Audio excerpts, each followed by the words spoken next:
Of course. Excellent. You might begin by speaking with the good citizens of Lostwing. Listen to their tales, and make what you will of them. All right. I will.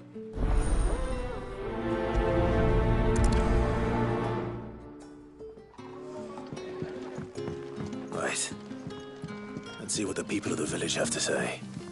I'd better find out if this is just nerves, or something we need to take more seriously. The crystals we get from the temple.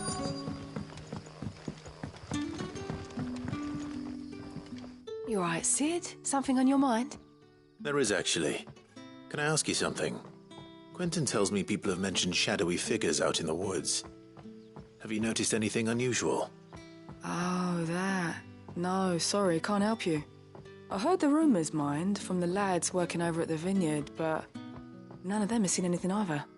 All right. Thanks anyway.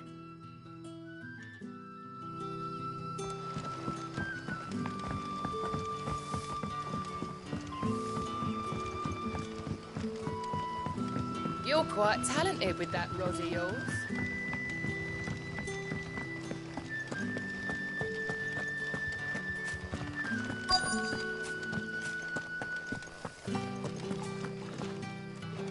Do you have a moment? There's talk of suspicious figures in the woods. Have you seen anything out of the ordinary? No, but I've heard something. Sound of scraping metal, like someone sharpening.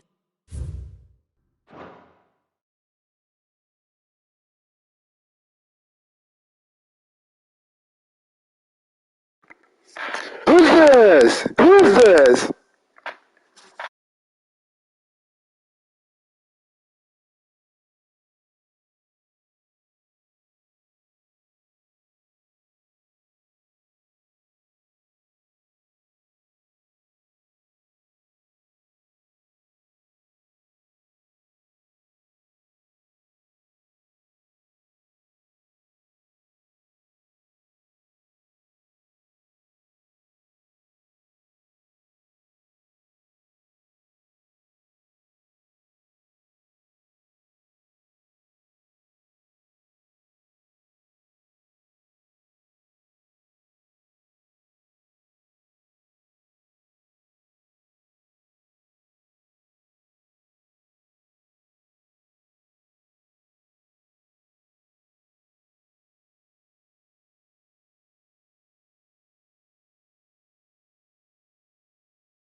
Sword.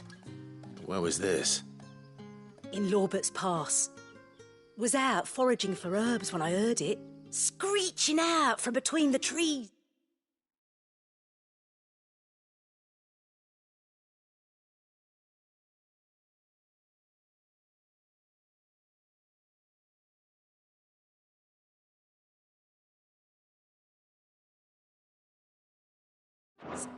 Ran back here as quick as my legs would carry me, and I ain't been back since. I see. I'll look into it. Thank you.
You there. Fuck! He's seen us. Get them before they escape! Black Shields. Here. What the hell are you doing here? What is it to you? Not that we give a damn. All that matters to us is that you don't leave here alive.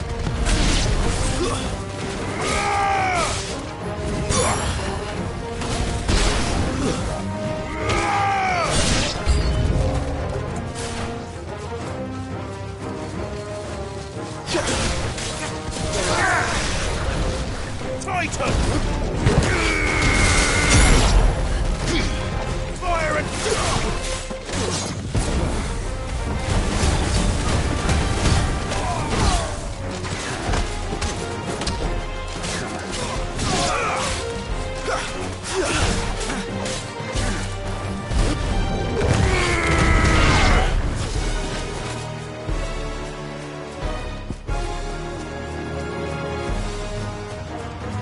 Over here! Go, Torgal! Torgal, kill!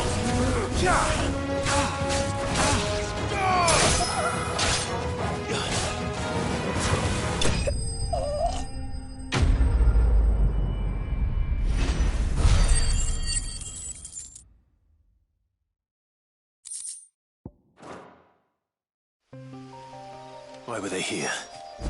Were they planning an attack on Lostwing? I need to warn Quentin.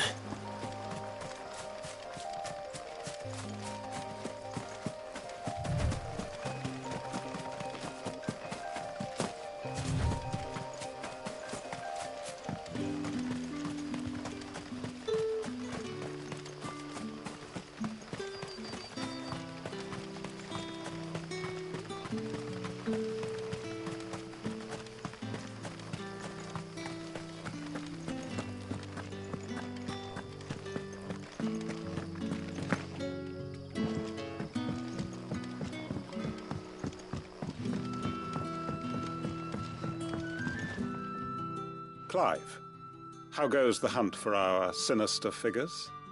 I found some Black Shields hiding near Lorbert's Pass. They're gone now. Black Shields. The Empress's former bloodhounds.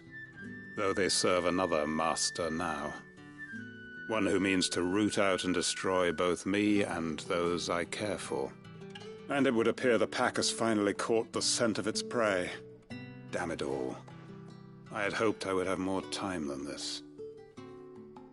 More time to prepare. But if we are cornered, we have no choice but to bite back. And bite back we shall.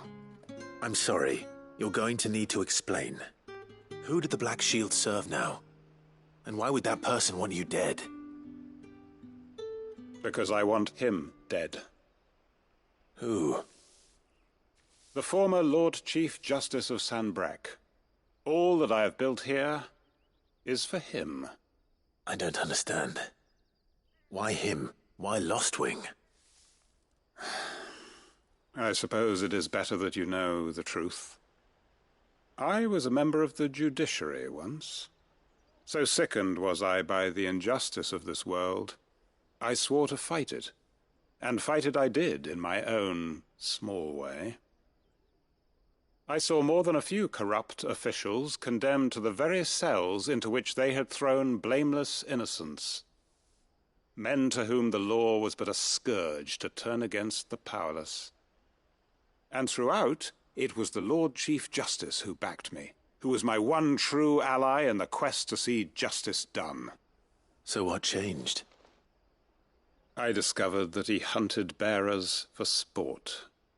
I was a fool to think he shared my hatred of venality and vice. His support for me was no more than a facade, a means of ridding himself of his rivals, a mask to hide the rot beneath. I filed suit against him immediately. His response, however, was rather more visceral.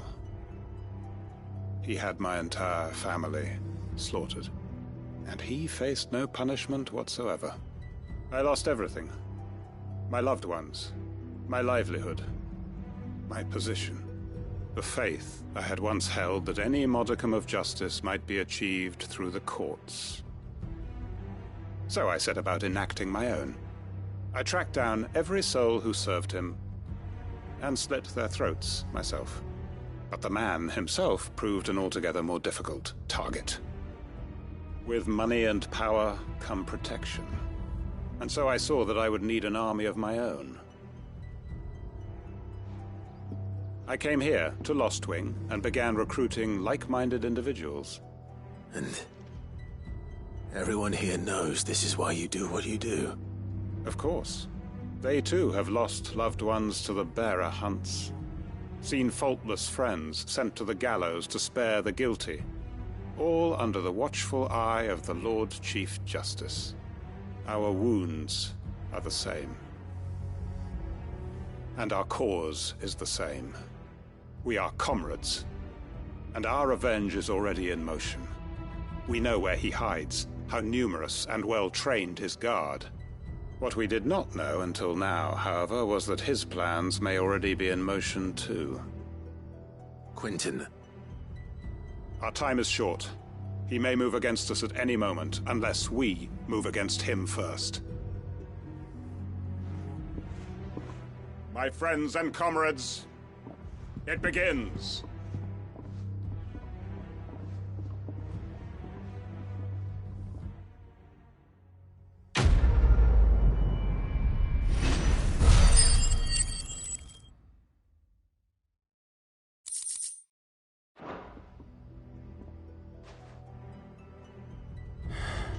I'm not going to change his mind.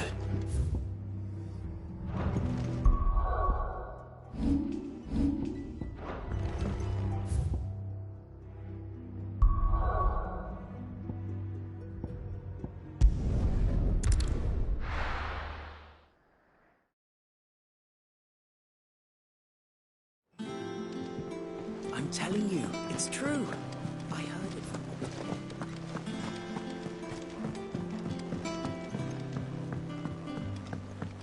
We're seeing troops amassing at every morning.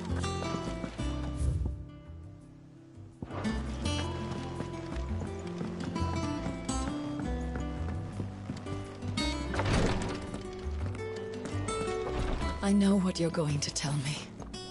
Thank you, Clive. Thank you.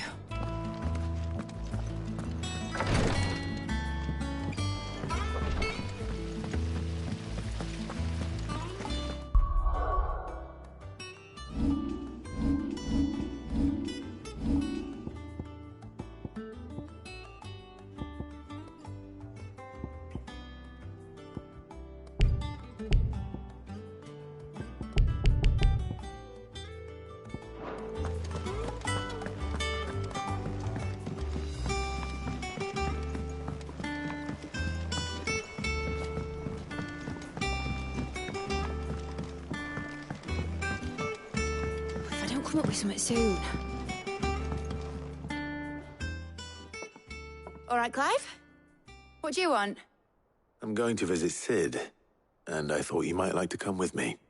Sorry, I'm too busy for all that right now. I've got to get this thermal displacement stack sorted. Thermal... displacement stack. Here. And this is for... Only the fastest, finest ship the world has ever seen. The Enterprise. Me and my dad designed it together. Where other vessels rely on the fickle winds to drive them through the water, ours is fitted with mithril engines. And those things have got more push than a behemoth in a bad mood, and more heat than all the hells put together. Which is where the stack comes in. I may have already talked some tight-lipped shipwrights into putting the hull together for me in a little dockyard in Canva. But the stack's a bit more involved, so I'm building it here. Thing is, it's so involved that I'm running behind and it's starting to hold things up over at the shipyard. I'll come and see my dad, though, when I'm done. Whenever that is. Is there anything I can do to help? Good old Clive. I were hoping you'd say that. First things first, I need some parts making. The stack will be made up of 3 major components. There's the plating, here, that channels hot vapours away from the engine. The helm over the top, that disperses all that heat into the air. And the shielding around the sides. That stops the rest of the ship from going up in flames. A full suit of armor, then. Probably best to take it one piece at a time. Then you'll need to start with the plating. Everything else fits onto it. I've got the designs and the list of materials here. Show these to Blackthorn. He'll know what to do. I can't make head nor tail of them. Luckily, you don't need to.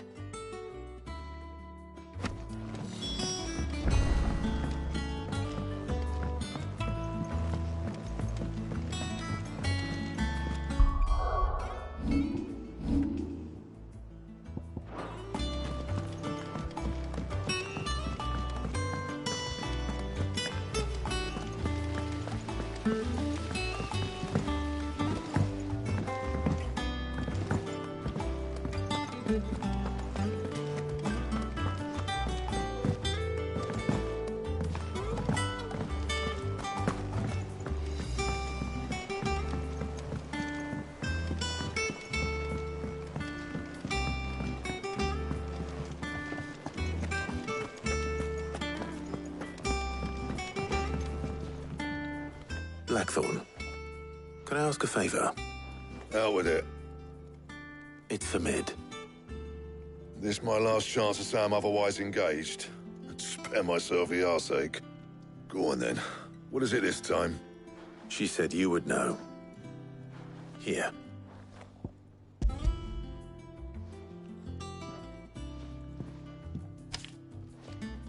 Krieger's Teats.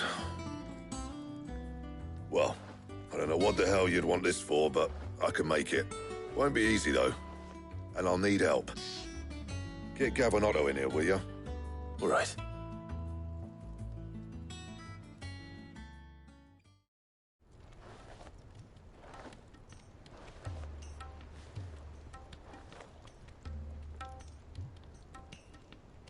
So Mid's roped us all in here again, has she? Typical. Still, if that's what it takes to get her to visit Sid's grave, I'll do what I can. And, what is it we need to do, exactly? Take a look at this. It's this plating. The usual sword-grade steel won't work. We need something that can get very hot, very fast, and still keep its shape. That means an alloy. Something that won't break or buckle at the temperatures she's talking about. Which is where you lot come in. I need materials, and I've got my work cut out already. You'll have to fetch them. Now, there's a special kind of sand I'm after that you can only find out in the Velcroy.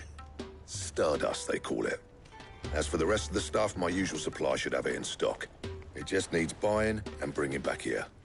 Well, we'll get it done quicker if we split up. One of us should probably give you an hand coat in the sand.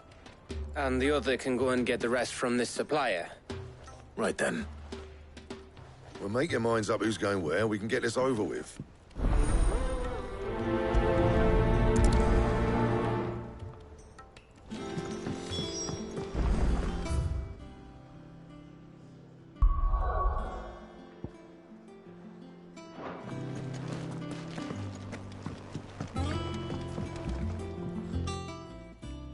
You going after the Stardust then, are you? Which one of these two lucky souls is going with you?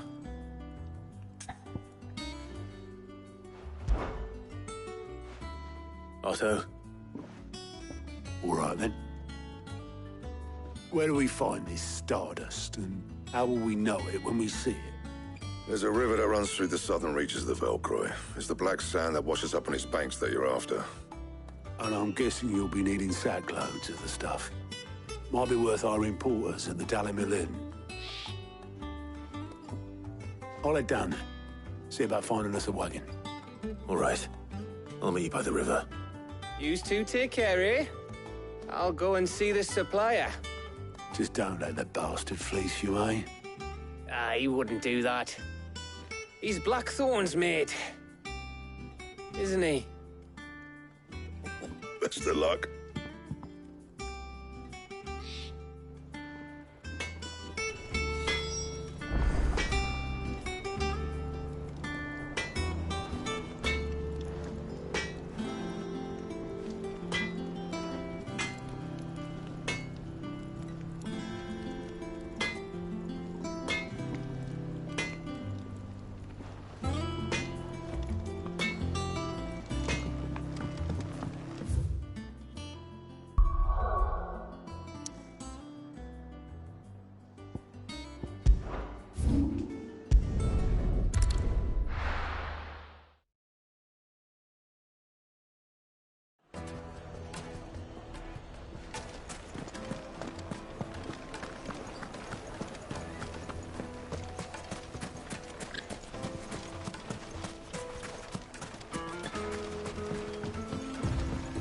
Looks like I found the river.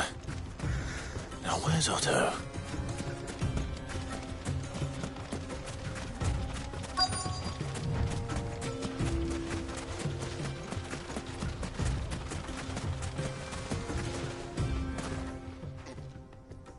Otto, sorry I'm late. Oh, Clive.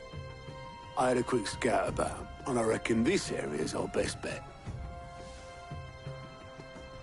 Seems Blackthorn's the only one who thinks smithing with his Stardust stuff's a good idea. It's just lying here, waiting for any old fool to fill his boots.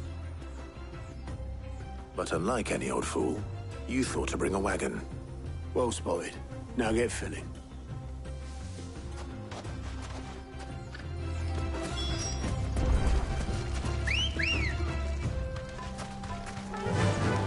Fly, Ambrosia.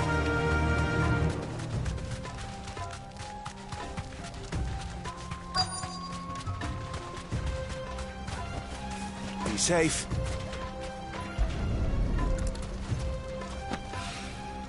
So this is Stardust. It just looks like black sand to me.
That should be enough for now.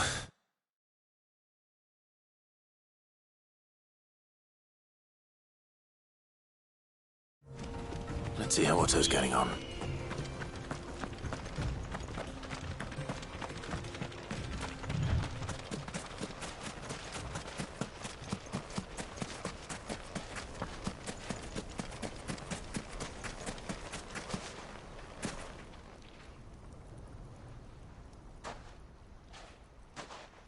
How much did you get? Enough. I hope.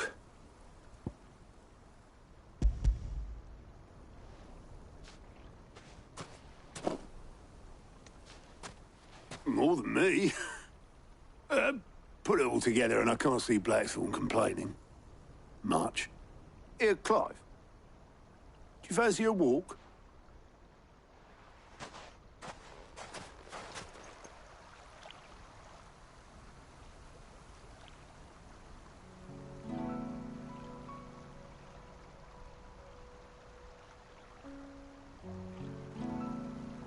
Sid would be proud.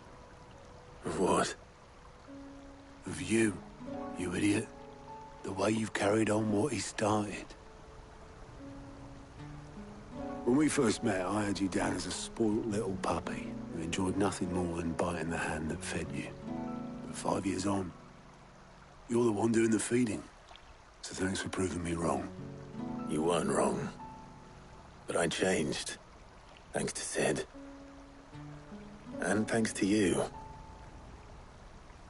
When I suggested taking on his name, you were the first to back me. And if you hadn't, no one else would have. I couldn't have done any of this without you, Otto.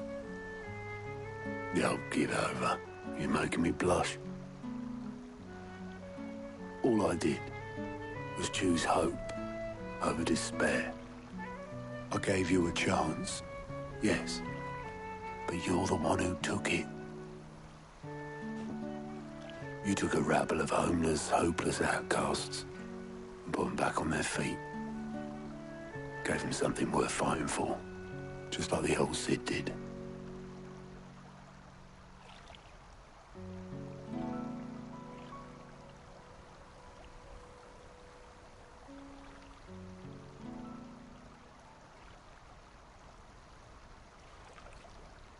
About time I was heading back, I reckon.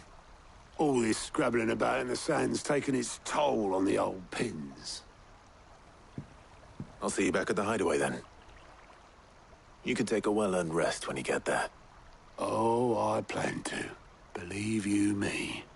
But I'll make sure Blackthorn gets his precious black sand before I put my feet up. He'll only moan otherwise.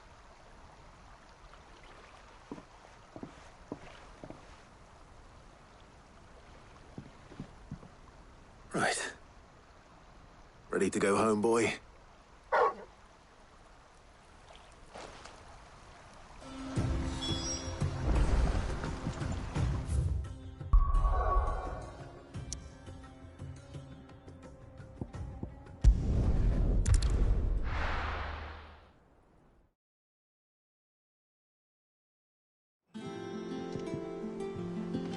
Let's hope this is all Blackthorn needs.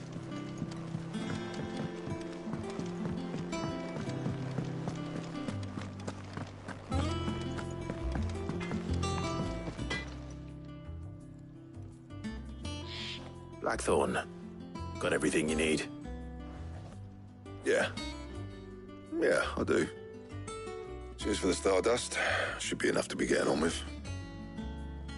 Nice to get out and about for once.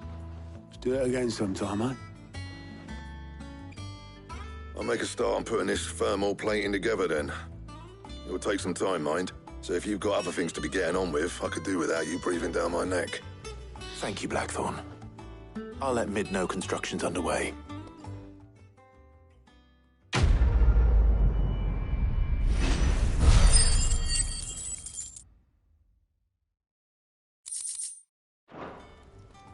Suppose we'd better be getting back to work too.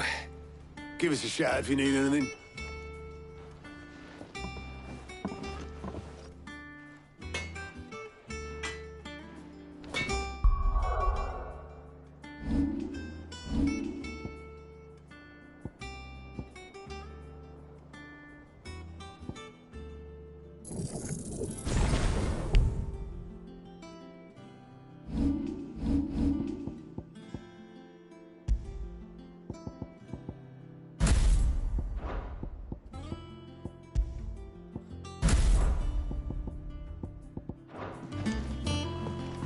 Crack the crystal too?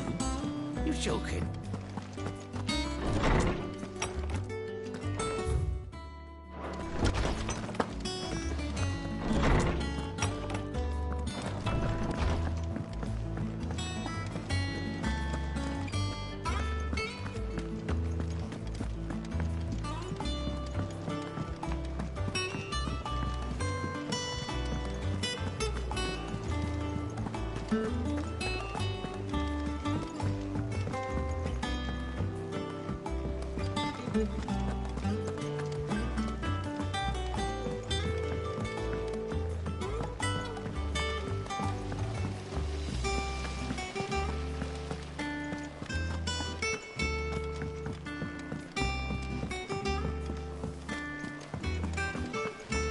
Editors started reading books that don't have any pictures in.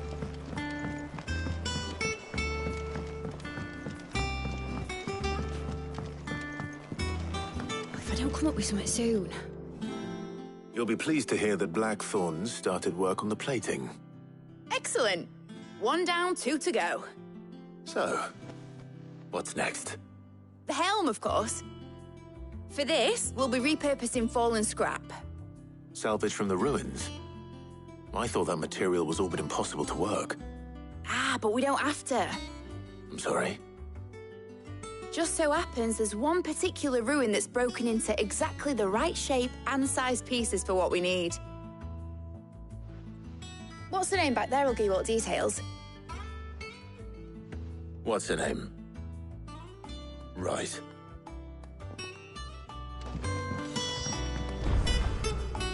Oh, Sid, is this about the helm?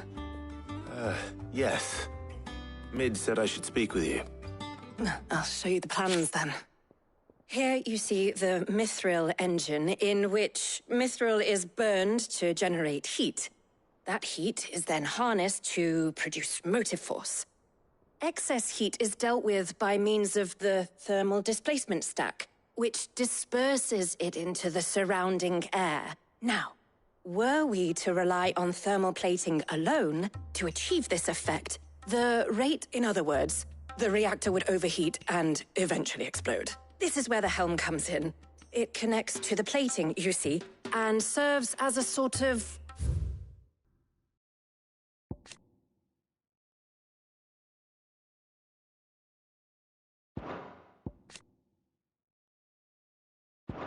thermal sink to absorb all that excess energy. Our experiments have shown that fallen ceramics are remarkably thermophilic. They can withstand and absorb levels of heat far above anything we are able to make today. And not only that, they're also waterproof and immune to rust, making them the perfect material for our protective hood. Why, if sea or rainwater were to enter the reactor proper, it would vaporize instantly. The forces produced would tear the ship from stern to... You can stop there. I understand. Mid said we might be able to use parts of a fallen ruin. Where would I find it? Ah, yes. It's in Lorbert's Pass, near Lostwing. The thing is, well, I probably should have arranged to have the pieces we need brought here sooner. You see, a certain unwanted visitor has taken up residence there. It's no longer a matter of just walking in and taking them. It's, going to be considerably more dangerous than that. I see. Then I suppose I'd better deal with this unwanted visitor for you. Would that help? Oh, very much. Thank you, Sid. I'll gather my team and head there right away. We'll meet you outside the ruins.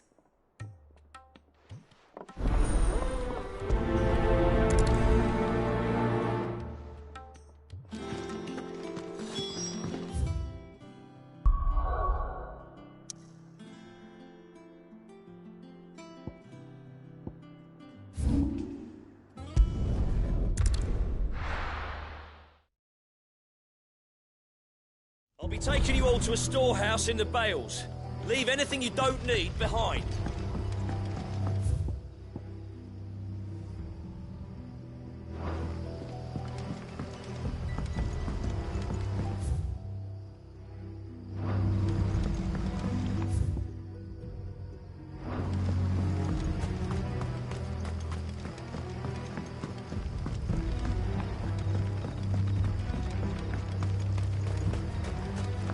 If you're ready, leave at once.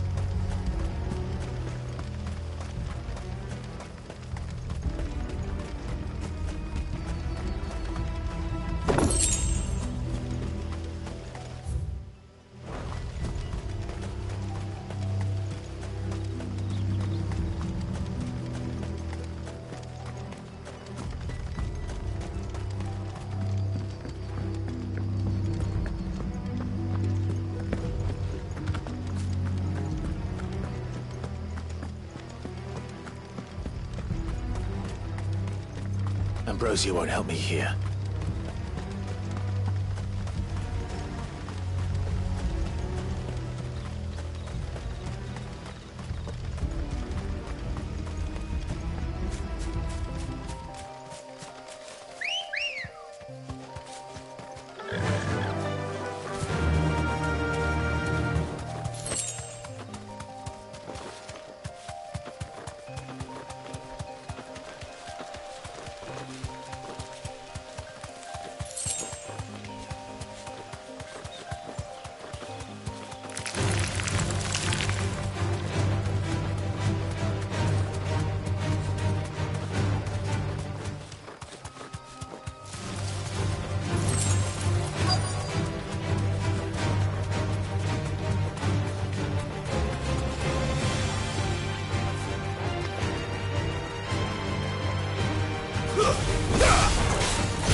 Oh, there you are, Sid. Thanks so much for coming.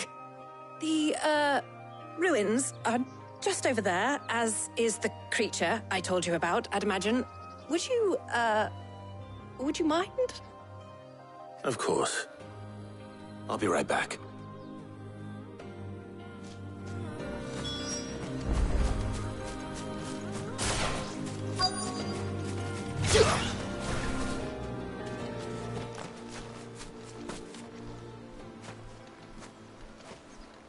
Anybody home?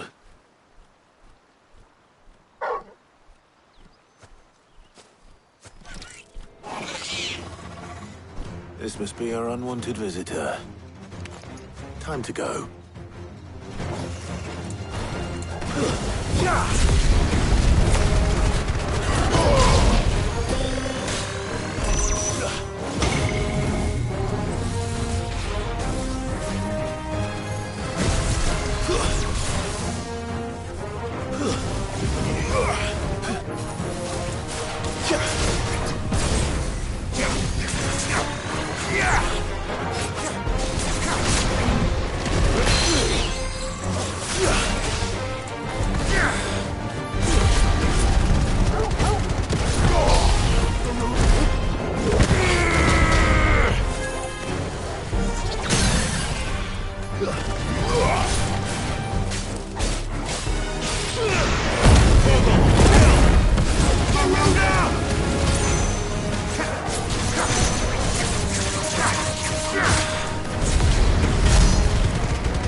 The things I do for you, Mid.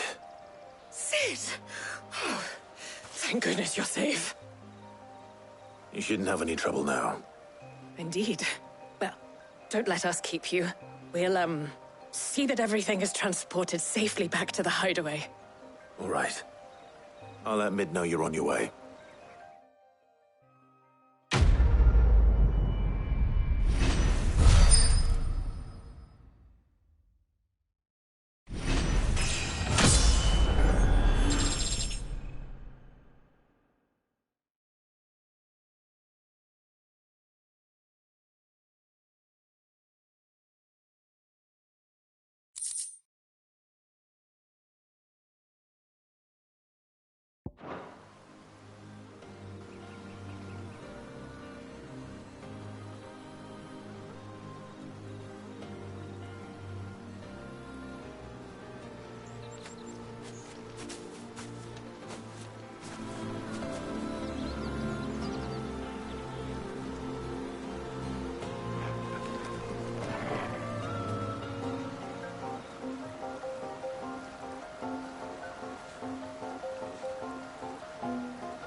Started reading books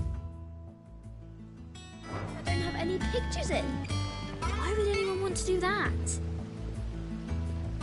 I knew it was a good idea to have editors study alongside the children. It's really stoked their competitive.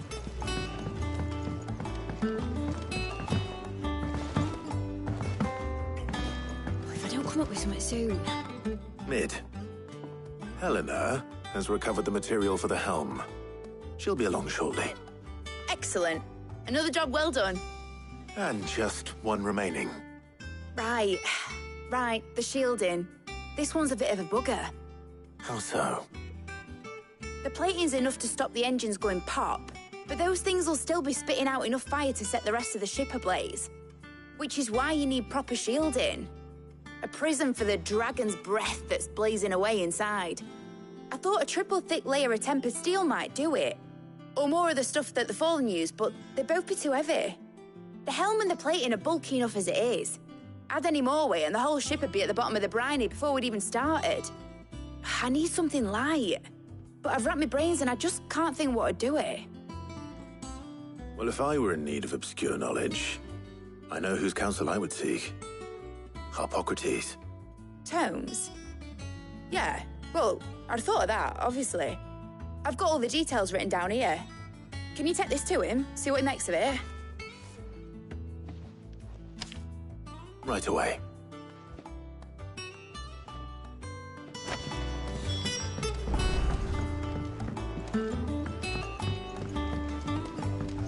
Think Mid might need some help.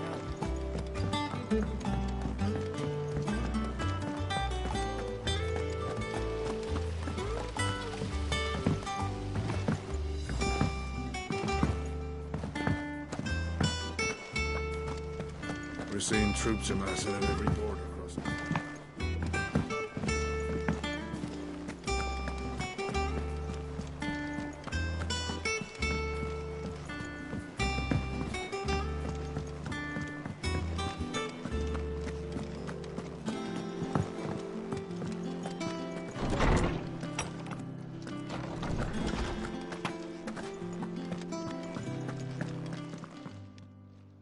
Harpocrates, do you have a moment? For you, Clive? Always. Well, actually, it's for Mid this time. Could you take a look at this?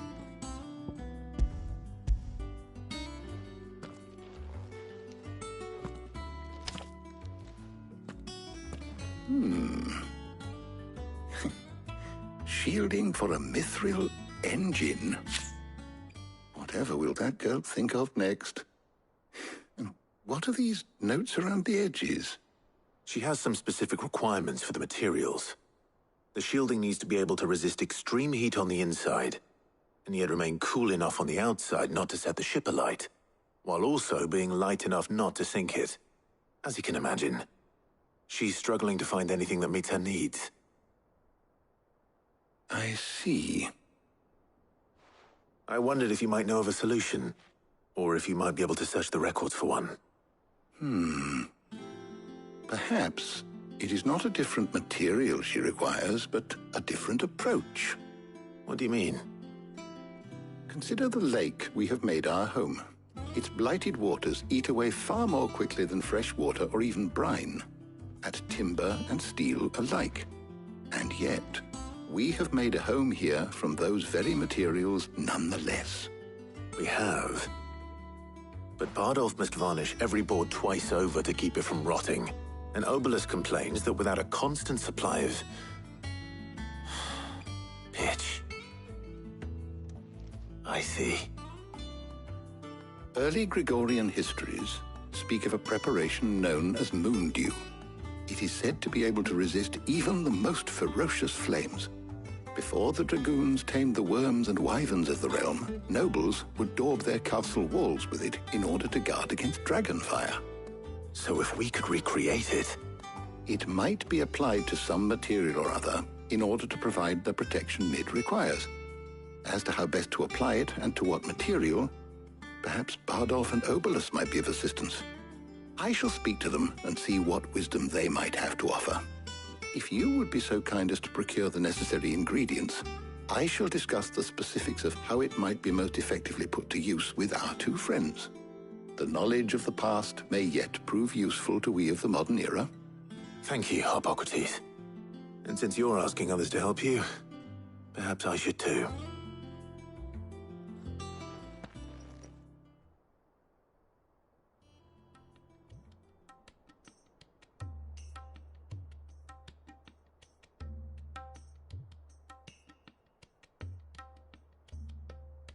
So you need a hand, do you? We do. I'll be heading to market for the ingredients we need. I could do with some help. And some company, too.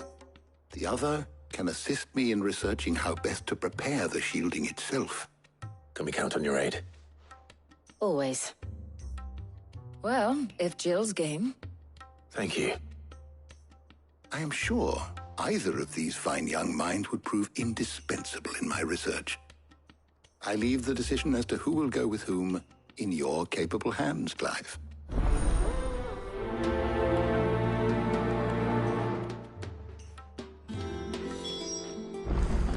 Shielding that guards against even the most ferocious flames. We could have done with some of that on Drustinus. I doubt... So, Clive, have you made your decision? Who will accompany you on your little excursion? Very well. So then, what do we need to find? I have taken the liberty of preparing a list. Here. White chocobo eggs. Pepio nuts. Are you sure this list is right? Everything on here seems very... edible. I would have thought the ingredients would be a little more exotic. Though these items may seem mundane, they have potent effects that are rarely exploited. Effects for which they were once highly prized. So much so, in fact, that they were harvested almost to extinction, hence moon dews having fallen from favor. Now, of course, they can be obtained with ease. You should be able to find everything you need at the market in Northreach. Is that so? I've been meaning to visit Northreach anyway. I'll set out now. Join me there when you're ready. I will. Until then. You two enjoy yourselves. You too, Talia.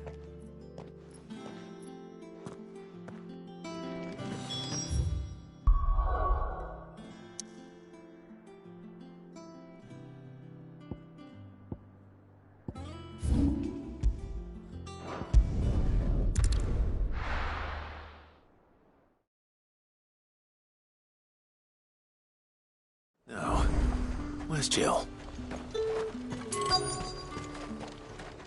And what can I do for you?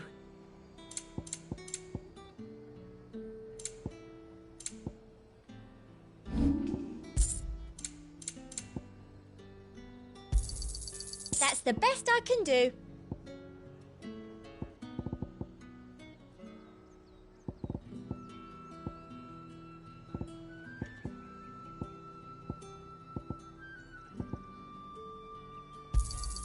I doubt you'll get more than that in the capital.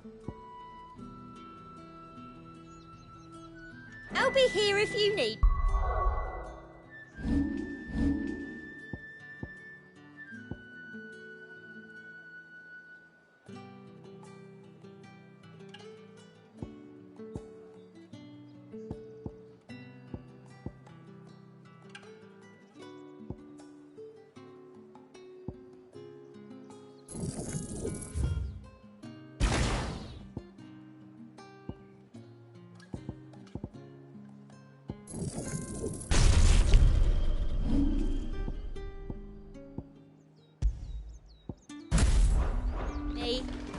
Keep them pilchards nice and chilled.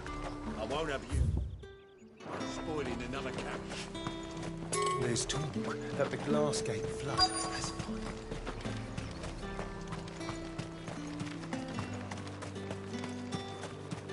Are those Pepio nuts? Can never tell. How goes the hunt for ingredients? I've only just started. I'm sure everything we need is somewhere amongst all these stalls, though. Why don't we split up and see? We'll take a couple of ingredients each. All right. What am I looking for? How about you look for the Pepio nuts and some garlic? I'll find the other things we need. We can meet by the gate when we're finished. Up! You'll not find a bruised picnic. Fresh cuts! Come and get them before... You haven't much, but you're free to look. Ah, yes. I trust it's all here. Ah, yes.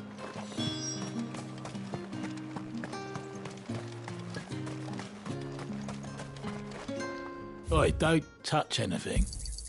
And... That's everything. Let's see how Jill's getting on.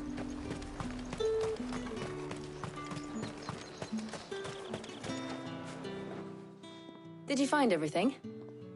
I did. Here.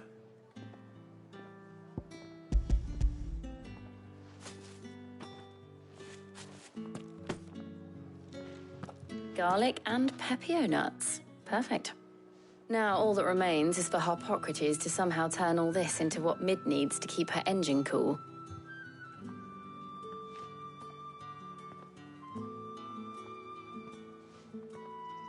But before we head back, would you walk with me a while?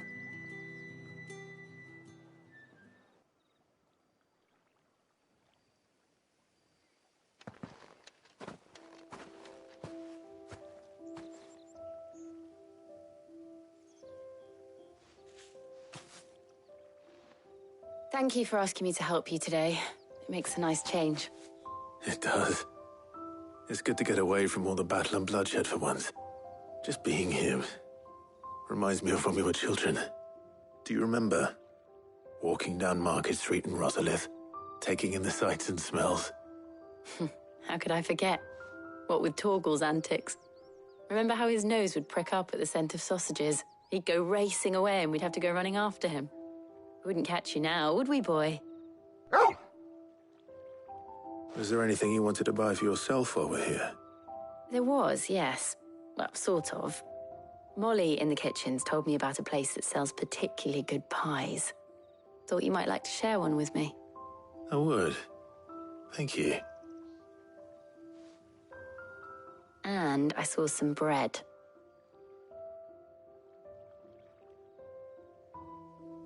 Big white cobs like the baker back in Rosalith used to make. What do you think? I thought we might get some soup to dip it in. But then I tried a slice of the butcher's dry-cured ham and it was just... oh.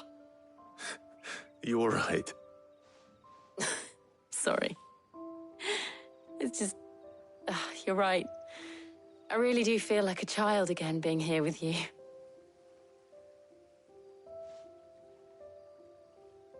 Clive. Is it wrong of me to enjoy this? No, Jill. This is how life should be. And it's how our lives will be when our work is finally done. When we can live on our own terms. I hope so. Thank you, Clive.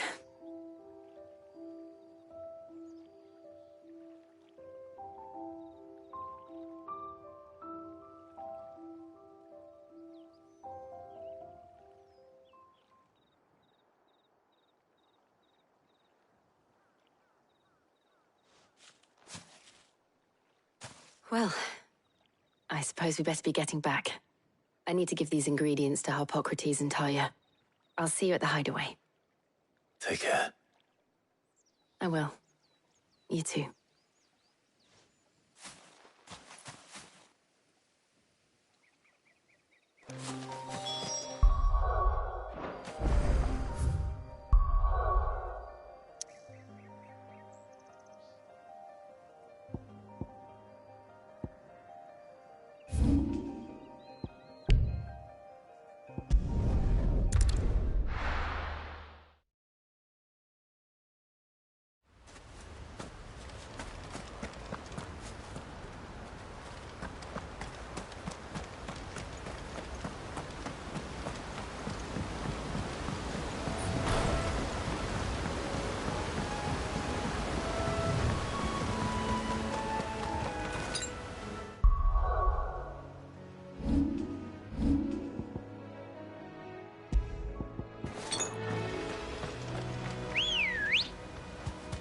Let's go.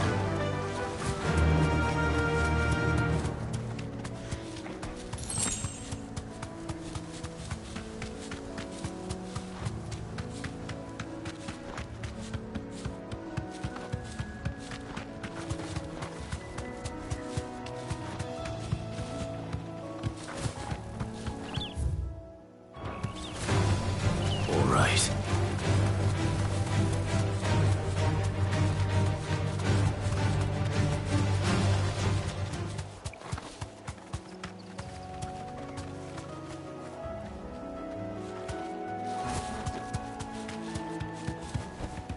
No need to ride from here.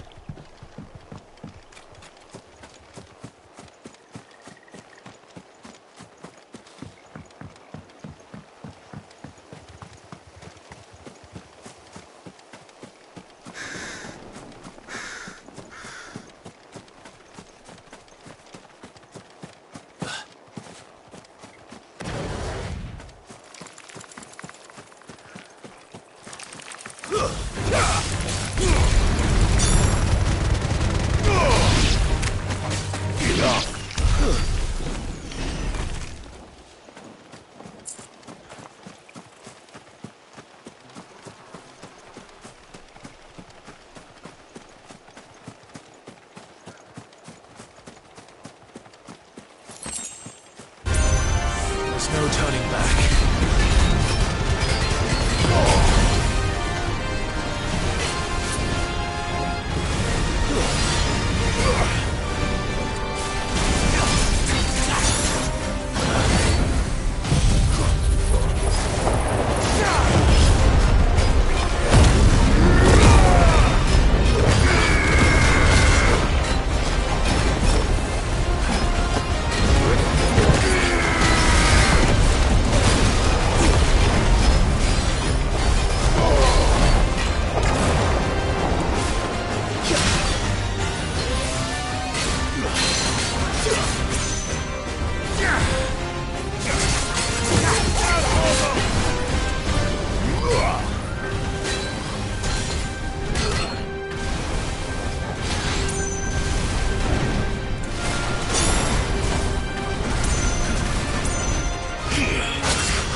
Back to sleep with you.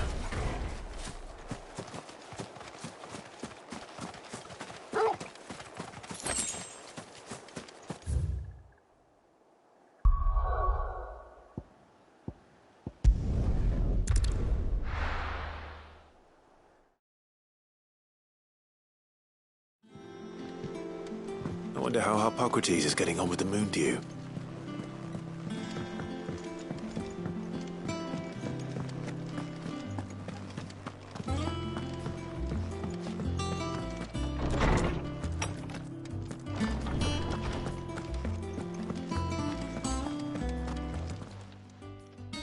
How's work on the shielding progressing, Harpocrates? Well, very well indeed. And thanks in no small part to your kind assistance.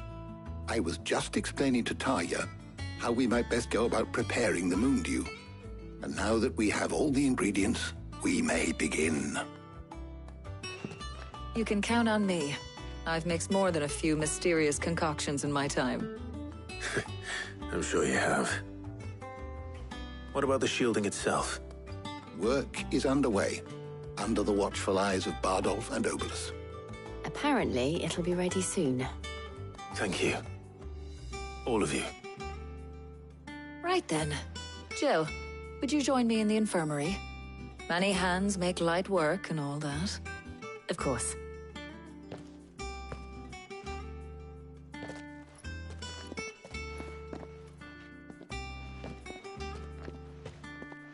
Oh, and Clive, thank you. It was nice just being with you.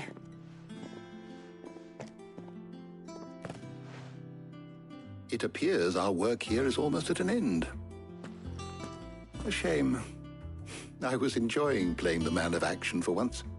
When both the shielding and the moon dew are ready, it will merely be a matter of applying the one to the other, followed by a rigorous process of testing and retesting, of course. Perhaps someone ought to warn young Mid of that. Leave it to me. Thank you, Harpocrates.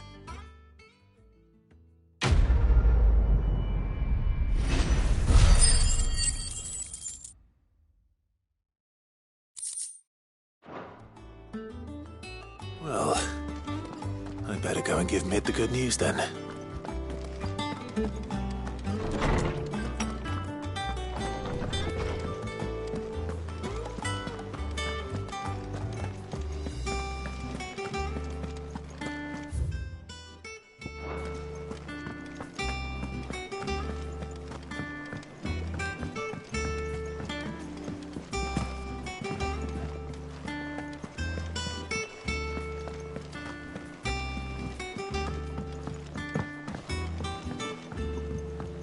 We're seeing troops amassing at every border.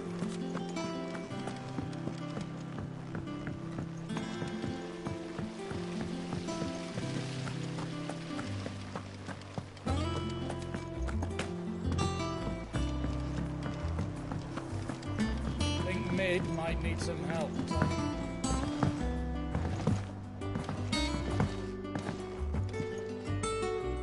Sorry to keep you waiting, Mid. But you'll be pleased to know that work on the shielding is underway. You found something for it? In a manner of speaking, Harpocrates knew of a substance that's highly resistant to heat, a coating that should provide the protection you need.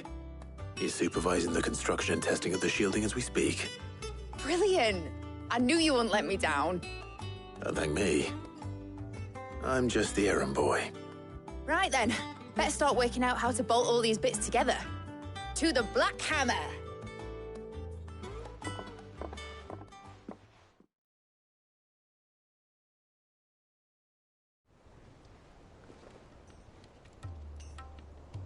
You know, when I got into the smithing game, I thought I'd be making swords and shields, not thermal bleeding didgeridoo-dahs.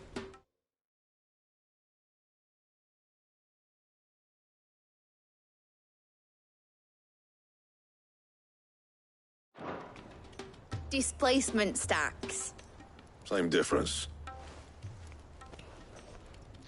Whatever you call it, I ain't putting it together in here. It's cramped enough as it is. Let's take this outside. Mid, you get all the parts lined up on the deck. I'll take care of the rest. On my way. Oh, and bring me the biggest hammer you can find. This is going to require some precision walloping.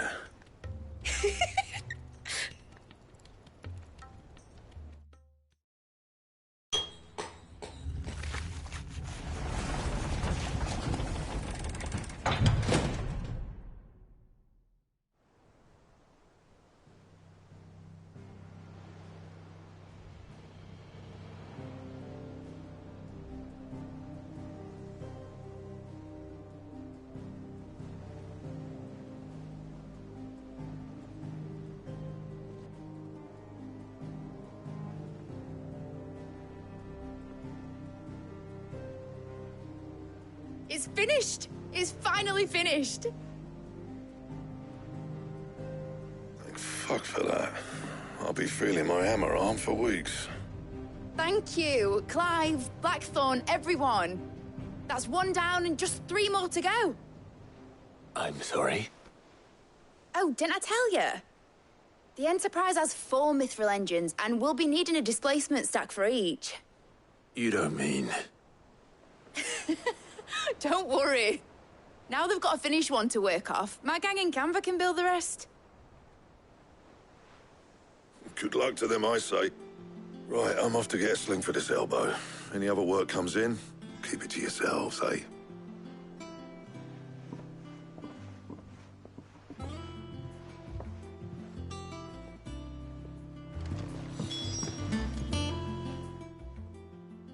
What's the matter? Nothing. Just daydreaming. Thinking about the Enterprise sailing off over the horizon to shores unknown. Searching for a land untouched by the Blight. Just like me and my dad planned. So if the worst came to the worst and every scrap of soil in the Twins turned black, we might still have a chance. That's what she was meant to be. You see, one last chance just in case we needed it. But now she's so close to being finished, I've realized I don't want her to be that. I don't want her to be just a lifeboat for us to cling to if things get desperate. I want people to sail aboard her by choice, not from the lack of it. In a world where we're not just trying to survive, but where we can actually live. I'm working on that. And I'll do everything I can to get you what you want.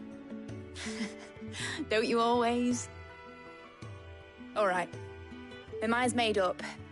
As soon as the Enterprise is fit to sail, I'm putting her under your command. Sod our plans, I'm trusting in yours. Are you sure about this? Something tells me it's what my dad would have wanted. He'd be proud of you. You were gonna visit his grave, weren't you? I was.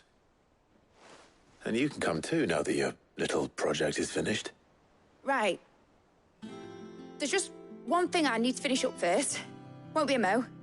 All right. I'll let Otto know you're coming. Meet us in the mess when you're ready. Aye, aye, Captain.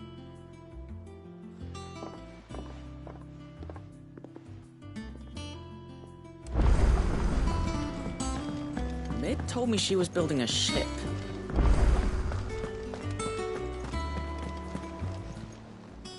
How may I help you today, Clive?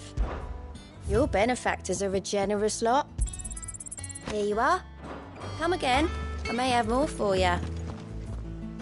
All right, Clive. Asterix. Mid finished sending half the hideaway traipsing across the Twins, has she? I swear, that girl'd do anything to put off visiting her old dad's grave. No excuses now, though, eh? Not quite. She said there was one final thing she had to take care of. I'm sure she'll be finished soon enough. She said that? In those words? She did, yes. Clive? Were you born yesterday or something? There is no thing. She'll probably be halfway to Canva by now. Mid. I might still be able to catch her.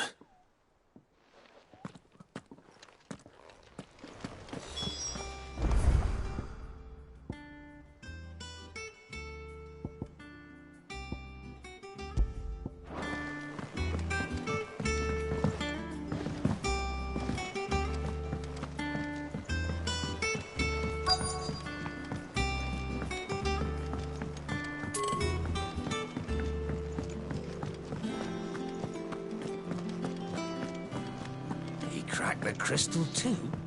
You're joking.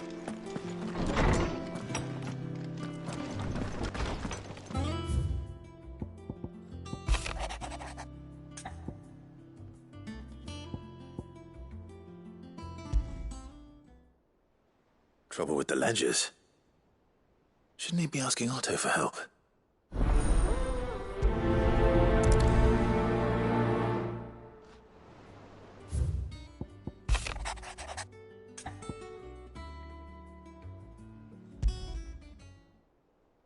What could be wrong with Torgor? He seemed well enough when I last saw him.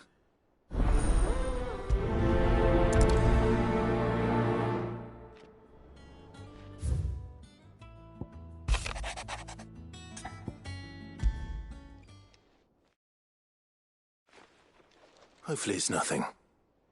But I should speak to Blackthorn just in case.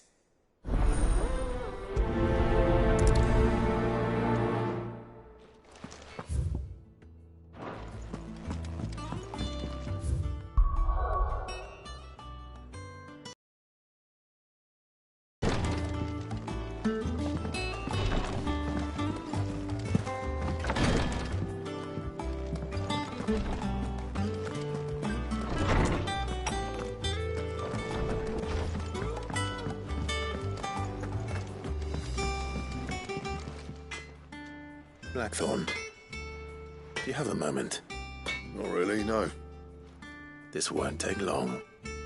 I just wanted to ask how you're getting on. August was worried about you, that you might still be doubting your craft, even after learning the trick of that cuirass. Is there something else weighing on your mind? Perhaps sharing your thoughts might help. That bastard's like a dog with a bone. Still, you've got a keen eye, I'll give him that.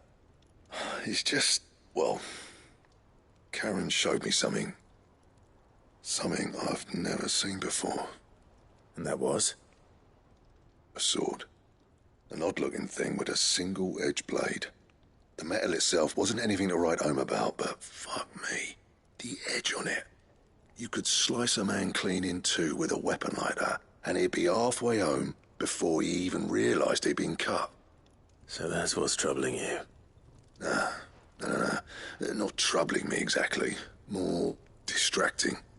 Can't stop thinking, how do you get an edge that sharp? It's driving me mad. And if you knew how to do it, we could arm the curse breakers with even better blades. That's about the size of it, yeah. I'll see what I can find out. Sharper swords are always welcome. And we can't have our master blacksmith being distracted. You're a soft touch, you know that. But I can't say I'm not grateful for it.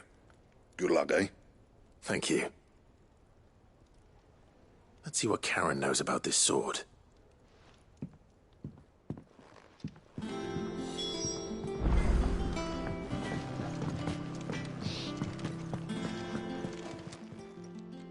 I got your note. You think something's wrong with Torgor? So you can read. Congratulations. But I didn't say how we're wrong with him. I said something weren't right. He's not been eating me treats. He used to love cracking the bones from Molly's boiled brown, but now he won't so much as look at them. Didn't like him. Which is why I'm of a mind that his mind's on something else. You've not been working him too hard, have you? No harder than usual.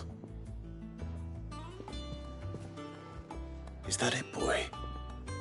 Do you need a rest? What was it you said he was? A frost wolf? That's what the lawsman seems to think. Then maybe this all has something to do with whatever it is that's woken inside him. I suppose things have been different since Rosalith. Perhaps Hippocrates knows something. Instead of everything, you mean? Perhaps.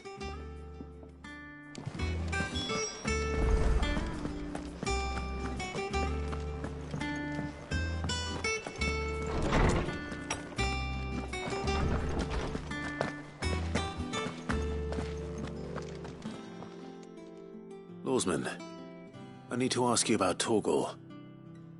Something's not right with him. He isn't ill, is he? I don't think so. But according to Lady Karen, he seems to have lost his appetite. which is certainly a new development. She says he's hardly been touching his bones of late, and she believes it may have something to do with what happened at Rosalith Castle. I rather think she might be right, though not about his appetite. All canids are instinctively inclined to crack open bones for the rich marrow that resides within, and I see no reason why a frostwolf should be any different. Accordingly, I suspect it is not a lack of appetite that afflicts Torgal, but a surfeit of it. If we assume that his newfound magics require additional nourishment to sustain, it may well be that the bones Lady Karen is accustomed to providing are no longer sufficient. Frostwolves, after all, habitually prey upon far larger animals, whose bones may yield altogether different nutrients. As to where one might find a suitable substitute, some antelopes that graze the meadows of eastern Rosaria have been known to grow to a size more than double that of their lesser cousins. I don't recall ever seeing any that large. And little wonder.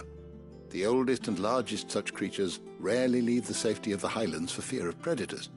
The last elder antelope sighting I recall hearing about took place near Cressida, and that was long before the village was abandoned. Even so, it seems like a good place to start. Good hunting, Clive.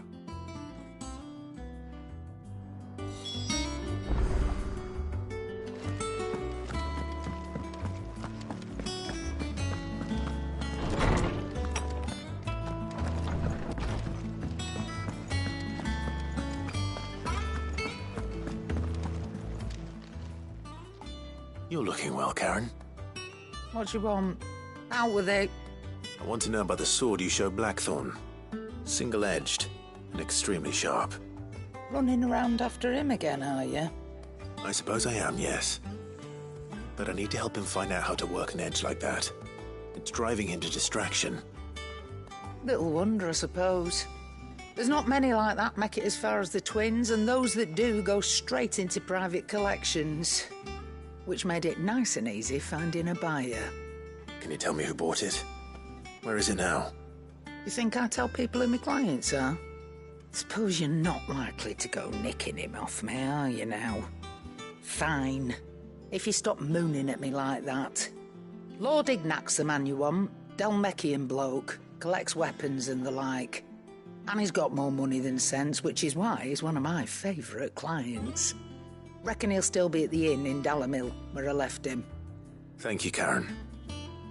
Oh, and he's a touch eccentric, if you take my meaning.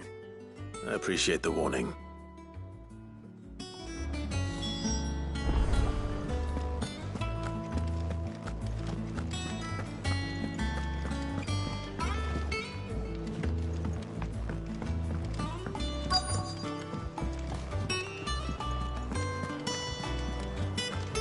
Is that the thing Tomes helped him? Ned told me she was building a ship.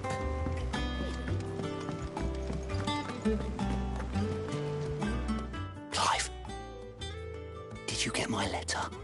That's why I'm here. Shh. Otto might be listening. Is this better? A little. Listen, I've some bad news. It turns out the Hideaway may be slightly behind in its payment to certain lenders, and it may be my fault. But I swear to the goddess, I thought I had the numbers square. Sadly, that square turned out to be more of a circle. 0, you might say. I can straighten it out, I swear, but it's going to take some time, and I'm going to need help keeping it from Otto. Bit late for that, I'd say. There you are! What a surprise! So let me get this straight. You forget to pay our lenders what they're due, and instead of coming straight to me, you get Clive to come to you. And I hope he'll dig you out of the hole you've dug for yourself. Clive, the man in charge of the place you've been cheerfully trying to bankrupt. And you thought this was a cunning plan. Why? Well, who needs paying? Oh, just Martha. And the dame. And, well, Lady Karen. But only 500 talents. We owe 3 of our most trusted friends 5 million gil. Each. 5 million each. They lent us the bulk of the money we used to rebuild the hideaway, you see, and, well, I must have made some sort of oversight. Those ledgers were my responsibility, and it was my decision to entrust them to you. This is my fault. Do we have that much to hand? I can always ask my uncle. No, we don't. And no, you won't. We've lightened Lord Rosfield's purse enough. After the king's ransom we had off him, he deserves better than to see our begging bowl. Besides, we'll need to learn to stand on our own if we're going to make this work. All right. But that doesn't mean you have to shoulder the burden yourself. Is there anything I can do to help? There might be. How'd you fancy taking these to Martha and the dame? Rocks. Rocks, he says. Worth 1,000 talents apiece, these are. A little something Sid and I set aside for when times got lean. And I reckon 15 million in overdue debt probably qualifies. I just hope our associates' eyes are a bit more discerning than yours. I'm sure there will be. Should be me making the rounds, really. But you know how it is with this place. Orders to bark, arses to wipe, and all that. I know. Which is why I don't mind going in your place. Go. Do you know why I only gave Master Clive here 2 star rubies? Because you'd rather Lady Karen killed me. Because I'd rather Lady Karen killed you. Yes. Well, I suppose this is goodbye then. Don't worry. I'm sure Karen will understand. Really? Do you think so? No, I don't.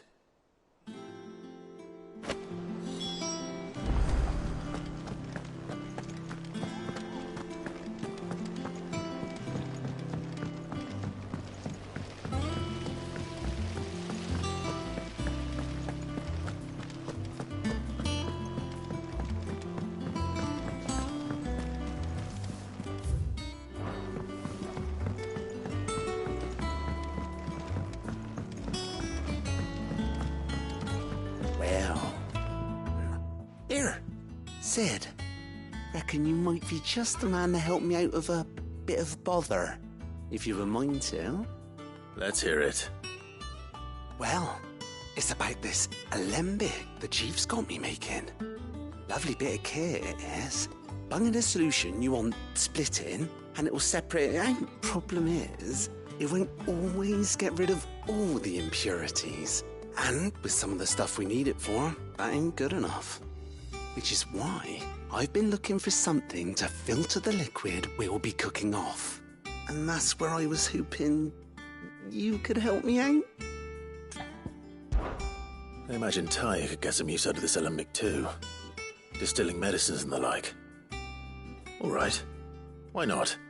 Proper job! So what exactly do you need for this filter? Nothing but bomb ash'll do, says the chief. Gave me a sample she'd obtained from the university stores. Couldn't believe my eyes. You pour the blackest blight water through it, and it comes out. I did, and do you know what I found out? I take it that...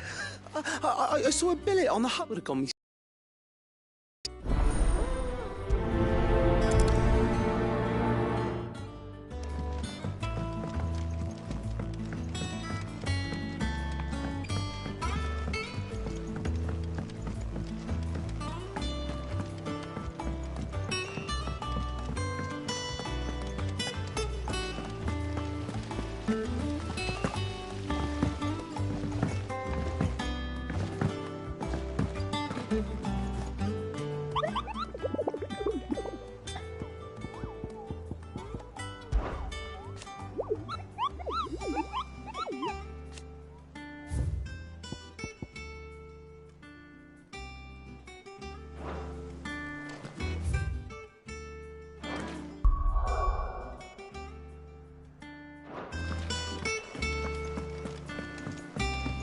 told me she was building a ship. Is that the thing Tomes helped to build?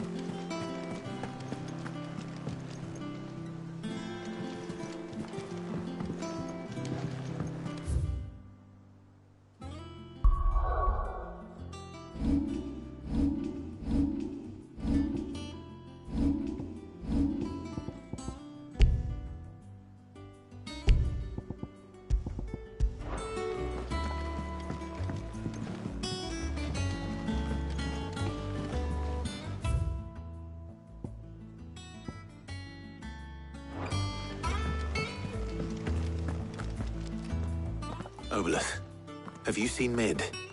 Yep. In a boat, going that way. Then I'm too late. You in a hurry and all, are you? Oh, I offered to take her across, but she wouldn't wait. Just paid for a dinghy and rowed off.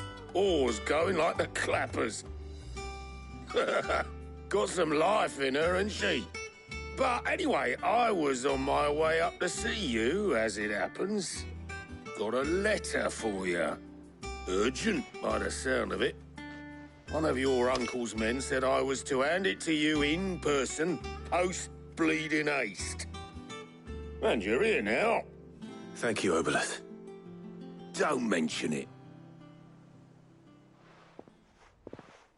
What tidings, Uncle?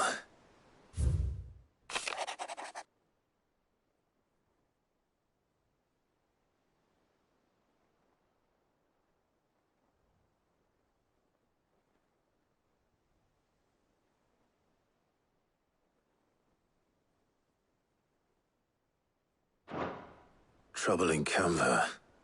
Well, I'll need someone to keep an eye on Mid.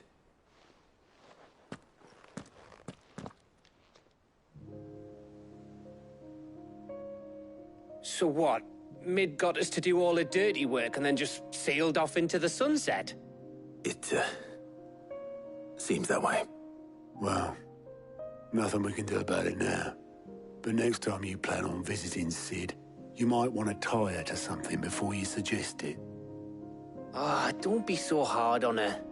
Got to admit, the dirty work was kind of fun. Everyone pitching in, all that bollocks. Just like when we built this place. You're right. Anyway, we all set to head to the old hideaway. I could do with getting to Canva pretty sharpish. Wouldn't do to keep Lord Rosfield of the Seven High Houses waiting now, would it?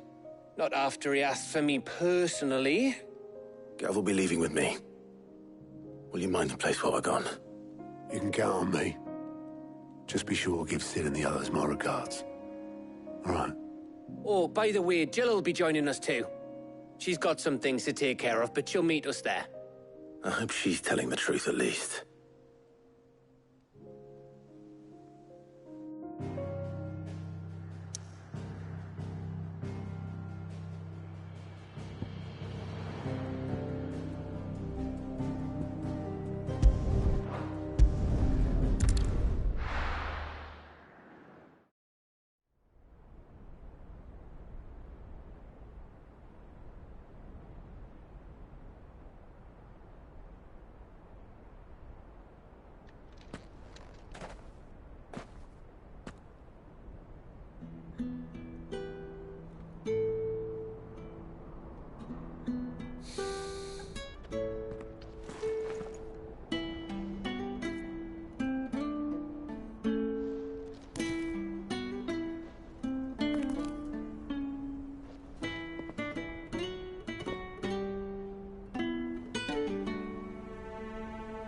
Well, Sid,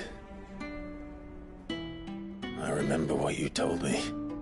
But if no one is listening to what you have to say, you may as well not say it.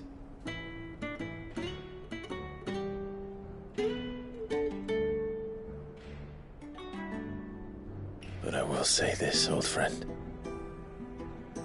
Hugo Kuka is gone. His shadow looms over us no longer.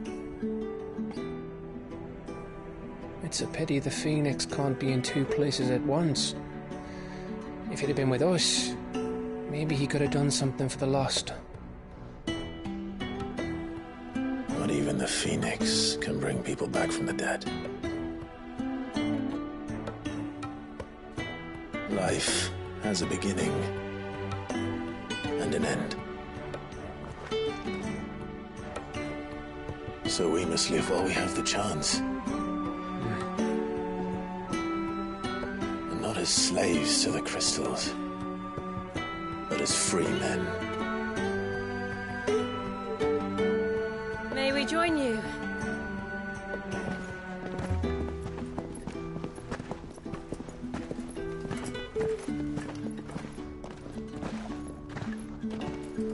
Lady Karen, what a pleasant surprise. I thought I'd drop by and see how you were all doing before heading off to restock my supplies.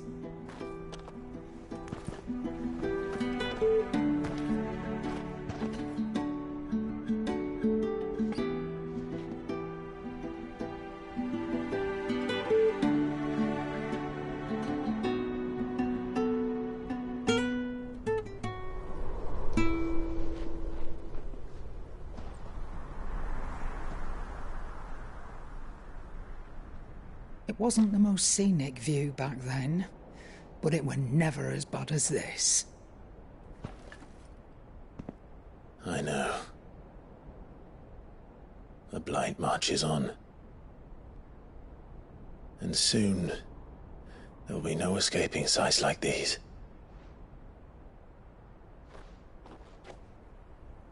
So our mission remains unchanged. We cannot stop until every Mother Crystal is gone, and their thirst for ether with them. The only one that remains in Storm is Drake's Tail in the Crystalline Dominion. Our next target. We're going to Twinside. It's the capital of the Empire these days. I wouldn't like to think how tightly guarded they've got the place. Not that that'll stop you, but we do well to scout it out before you go charging in. We would indeed. If you're off to the Dominion, you can take this great lump with you. Goods. Oh, I am sorry. Have you forgotten you're the most wanted man in the Twins? I thought you might like to disguise yourselves as the attendants of a travelling trader, assuming you've no better ideas. You wanted to buy yourself some tools, didn't you? Well, now's your chance. You're letting me go? With them? Oh, thanks, Nan! Stop that! You'll break me bones, you great galoot!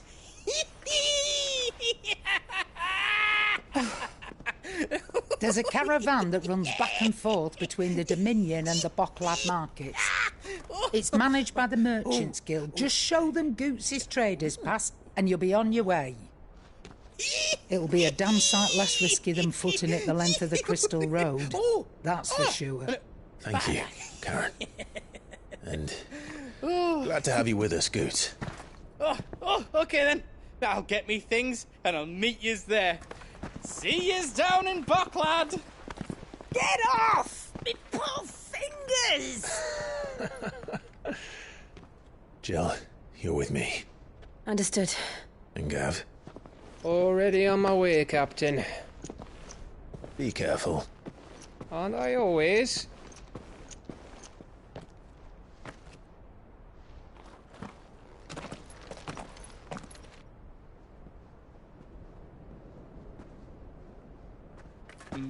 Do you see that, Sid?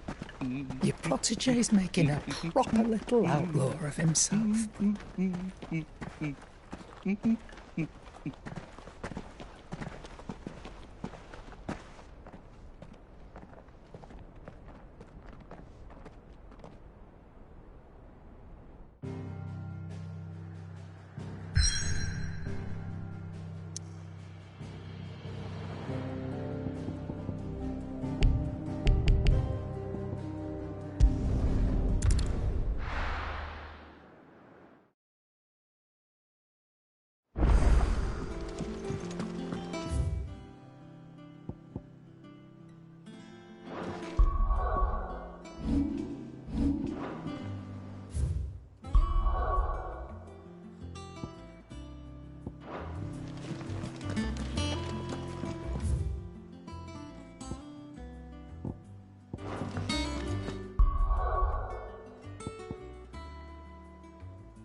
Feeling?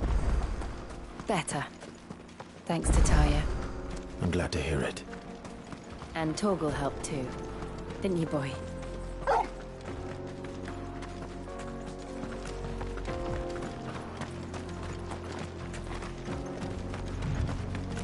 This used to be a trade route for merchants crossing the Scars.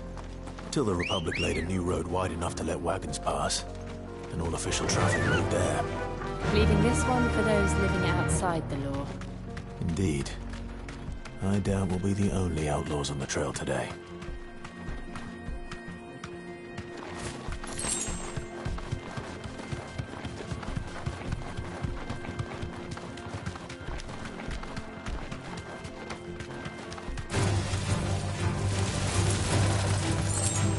Be safe.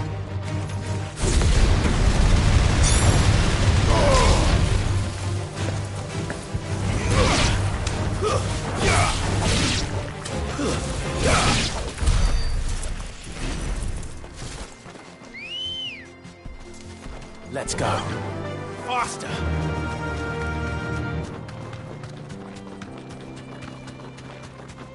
So what do you think?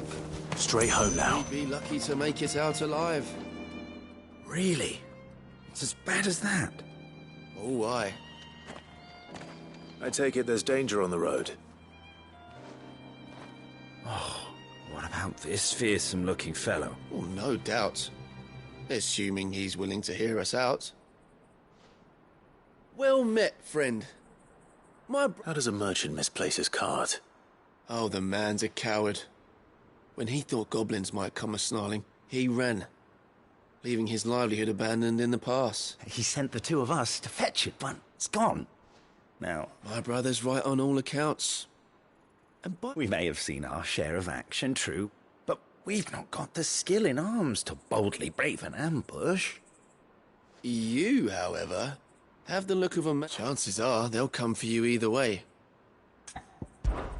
Well, if I'm going to have to deal with them anyway. You've clearly got a fine head on those broad shoulders. We're lucky you came along. Now, hoping to make a heavy person, but reckon he won't be forking over the rest of our fee if we don't fight. All right. Just don't expect me to drag the cart out of there myself. No. You can leave the cart to us. You just put an end to those...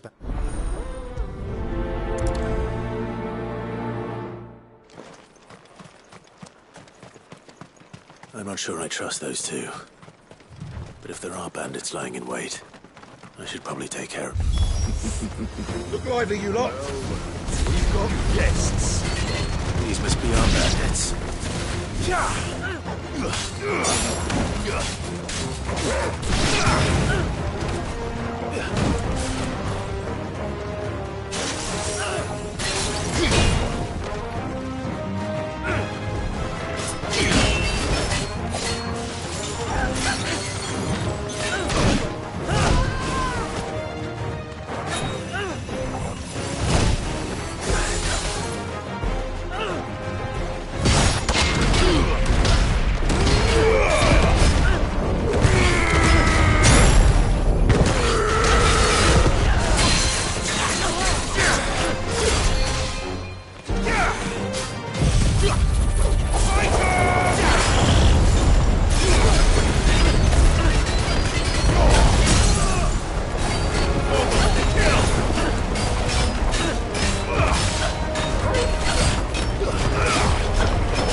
That's them dealt with.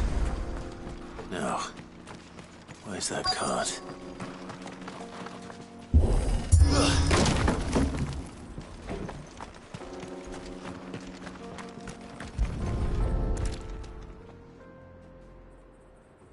Getting all of this out of here will be a nightmare.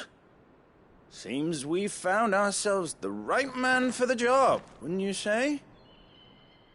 Found the cart and didn't leave a single bastard breathing. Our merchant friend will be delighted. And how exactly will he be getting his goods out of here? You leave that to us. After all, it'd be wrong to make such a fine warrior haul cabbages to market. You've done your part.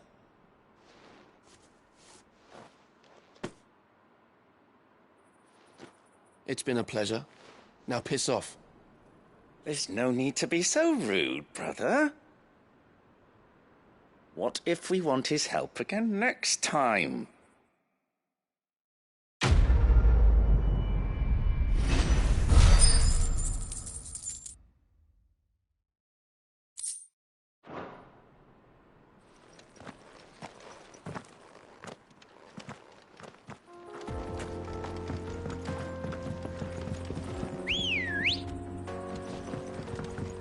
Ready, go?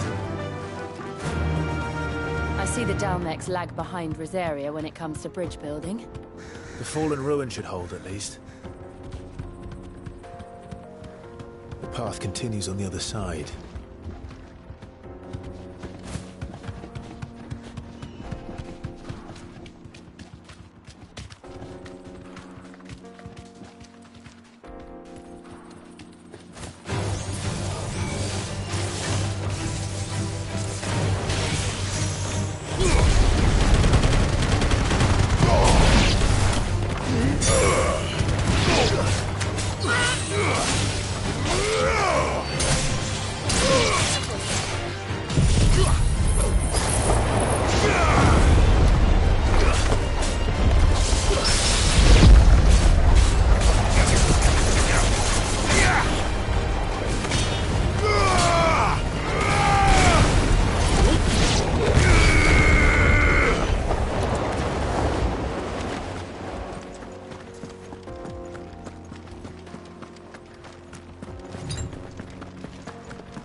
So this is Zemeckis.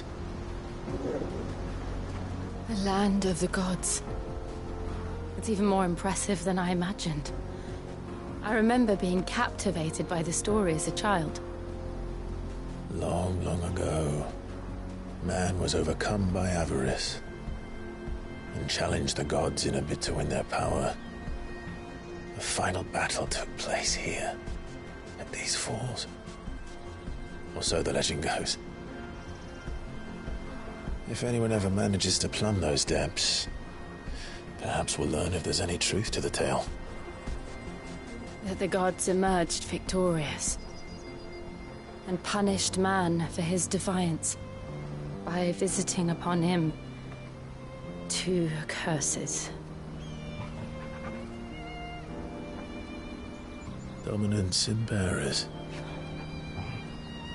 To tell the truth, I always thought it strange that the dominant and their icons were deemed a curse.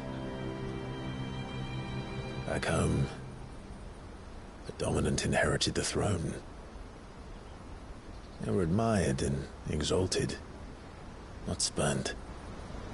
Whenever I got to that part of the story, I always assumed there must be something I'd misunderstood. You had a lot of storybooks, didn't you? In your room, I mean. When we were young. The old legends were always my favorites. Epic battles between gods and men.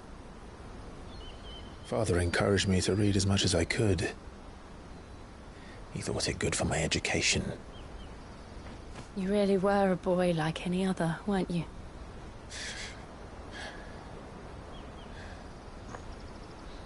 Just look at this place.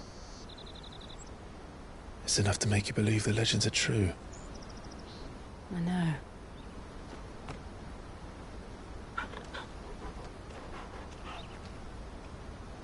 We're not far from Boklad.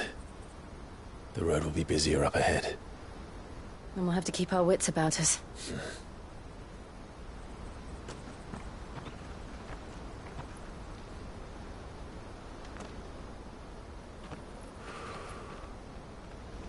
Clive? Something wrong? Nothing. It's nothing.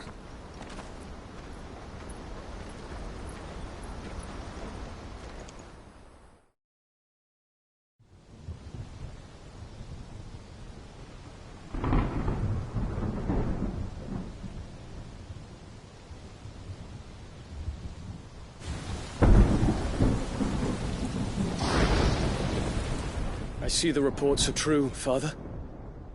You have surrendered the throne to Olivier. I have. Emperor Olivier shall rebuild the Holy Empire of Sanbreque.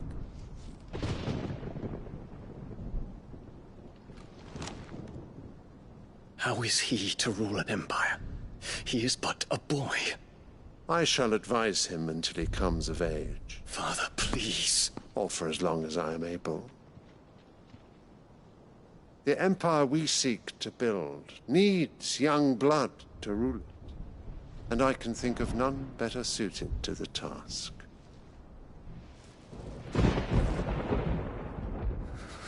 There is other news, Dion. Hugo Kupka is dead, and Drake's Fang destroyed. The pillars of the Republic have fallen. Ere long, the Imperial banner shall fly over every city in Storm. And then, Valisthea. All shall bow before their Emperor. Father, these are the words of a tyrant. They are the words of a god. The Emperor whom I gladly serve. Great Grieger, made flesh.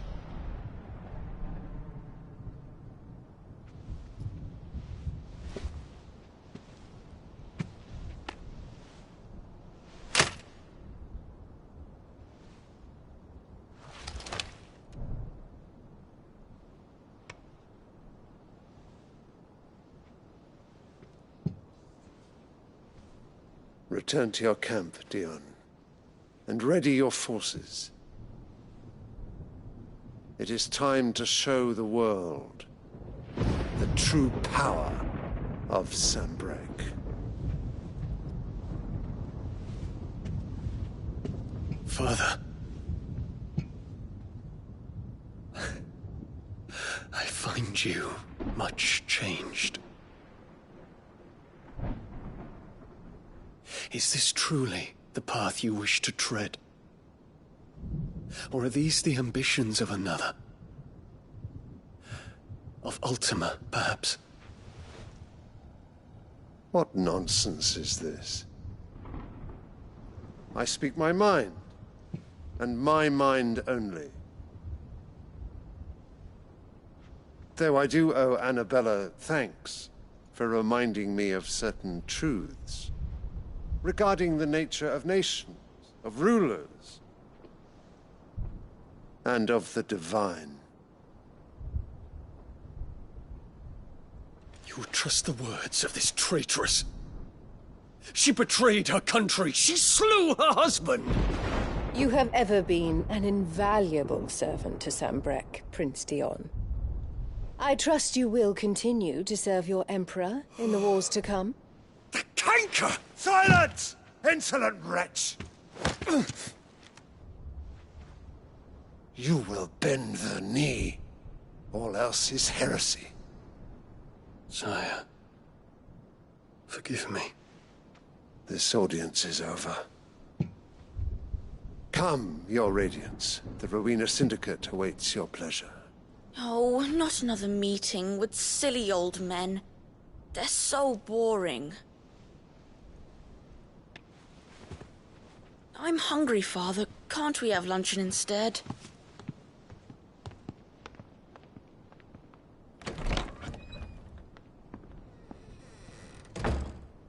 Does it pain you that you will not inherit your father's throne? I have suffered worse.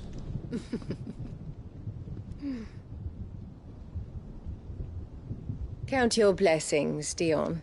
For a base-born child to be chosen by Bahamut is miracle enough. You have risen high on his wings, but you shall rise no higher, lest your impure blood stain the throne. What do you know of my blood?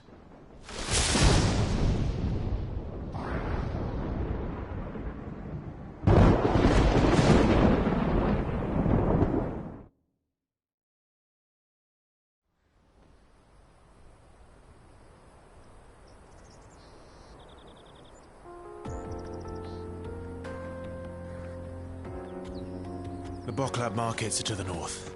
We just need to hug the coast.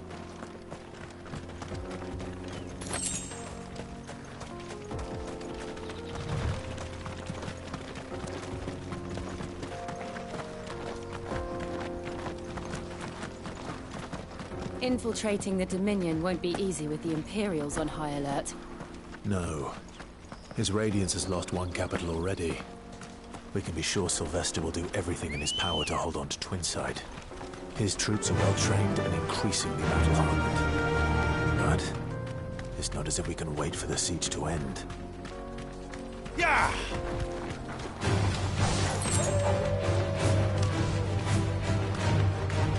More refugees. And they're all making for the Crystalline Dominion. Because they don't know how to live without the Crystal's blessing.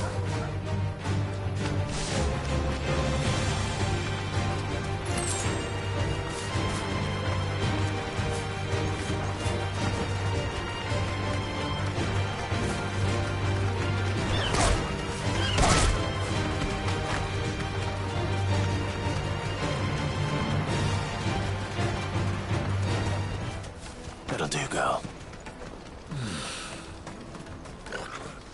There are no crystals here. This is where we're supposed to meet Goots, isn't it? That's right. He said he'd wait for us here after replenishing his supplies. I dare say he'll have finished by now.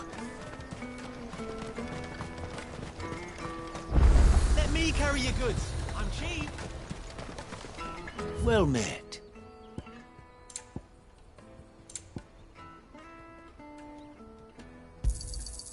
Many thanks. Farewell. Out of my sight, wretch.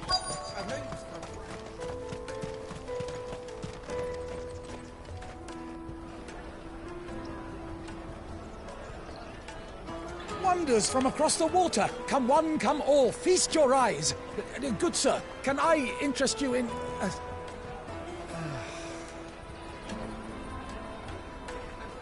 How much? For a measly crust of bread? You won't find any cheaper. Not nowadays. They are more than welcome to look.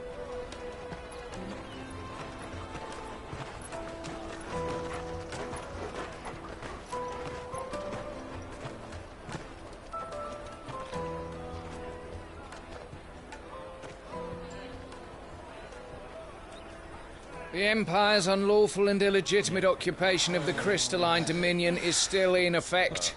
Only those whose business in Twinside has been officially approved by the Republican Army will be permitted to cross the border. All who seek entry are to form a line and ready their documents for inspection. It looks like we aren't the only ones who are eager to leave. And they're checking everyone. Can't you make an Not for the likes of you. We won't get through without that pass. Let's go in and find Good, shall we?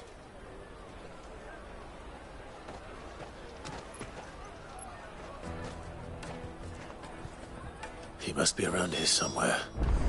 Come Come, taste my peaches. They're sweet as nectar.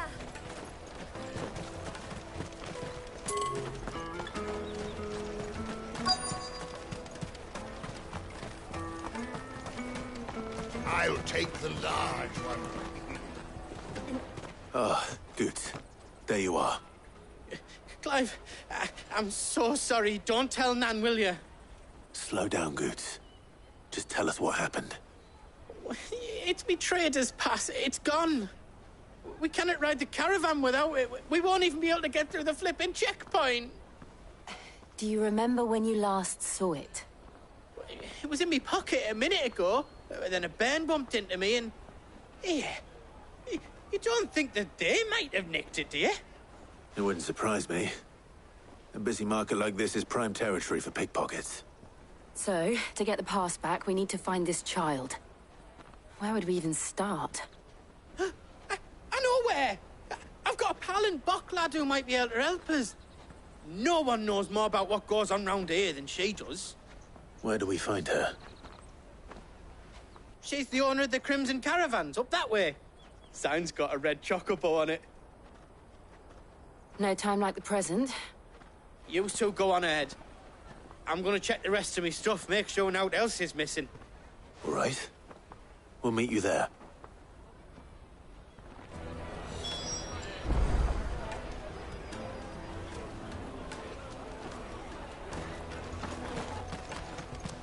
Let's keep an eye out for this red chocobo, then. And the other on our purses. Next to the checkpoint.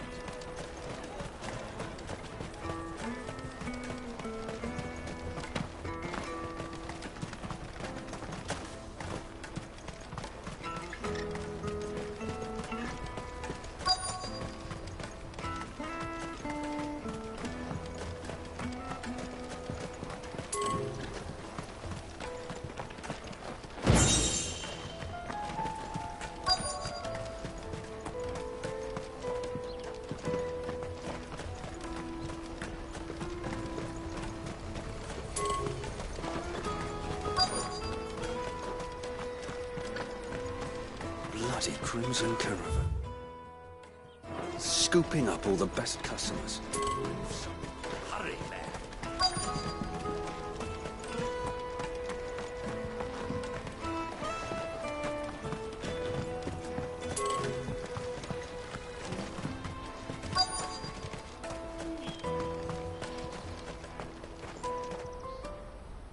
Looking to hire a coach?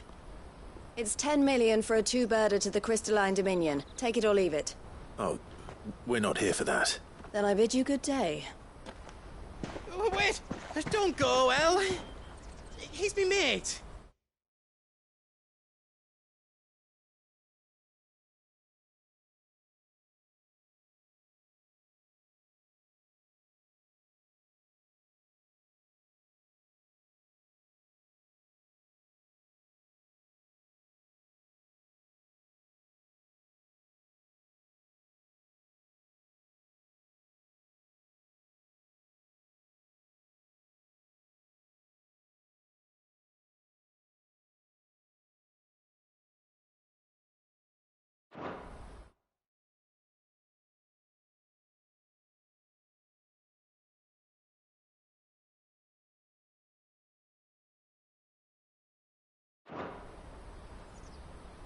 As I live and breathe. Goots, what are you doing back in Bocklad?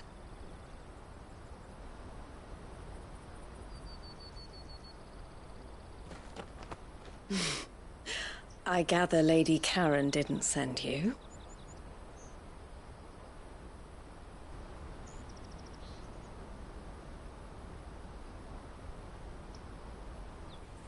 So what trouble have you got yourself into this time?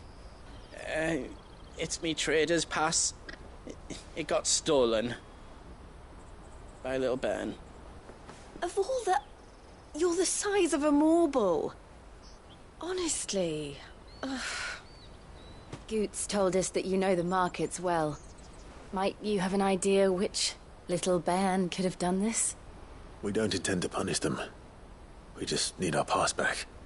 Then, we can be on our way. I see. So neither of you has a trader's pass either.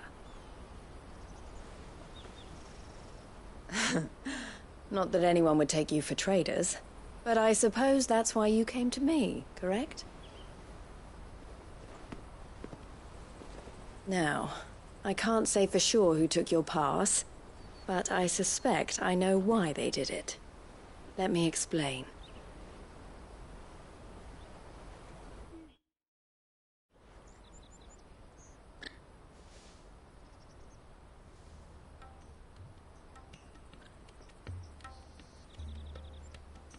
Ever since the Fist marched on the Dominion, the Republic has been clamping down on any commerce that might aid the Empire more than it does us.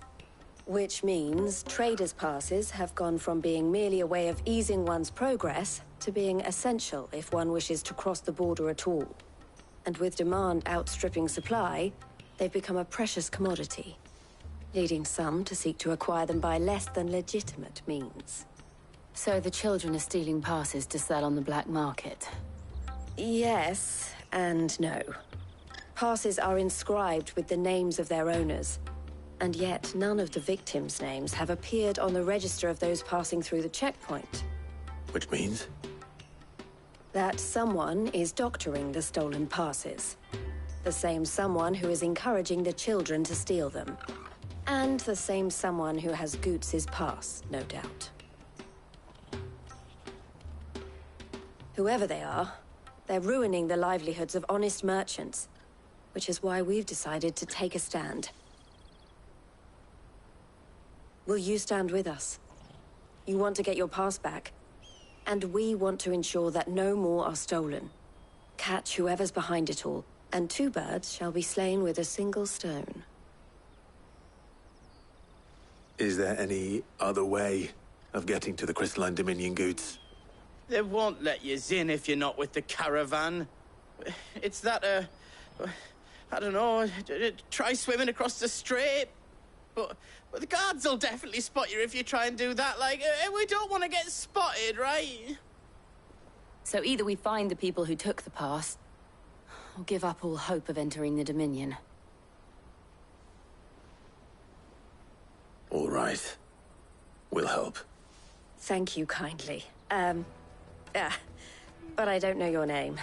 Eloise at your service. Clive. A pleasure doing business with you, Clive.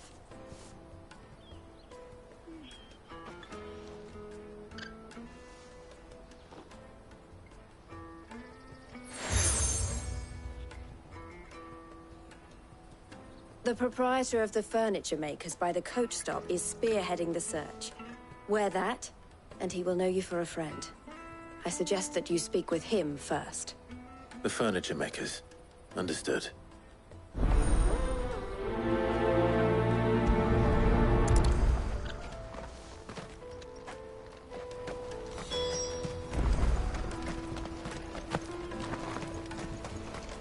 Out of my sight, wretch!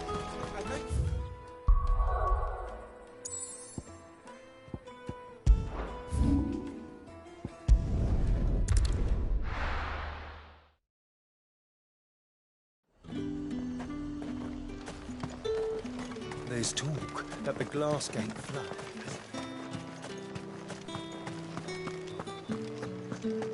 Citizens are free to come and go as they please.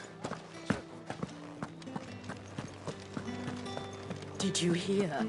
The gates to heaven. I want to see you again tonight. What am I going to do without sweet water and oil of talc? Milady, I come bearing gifts. Gifts? Whatever is the occasion.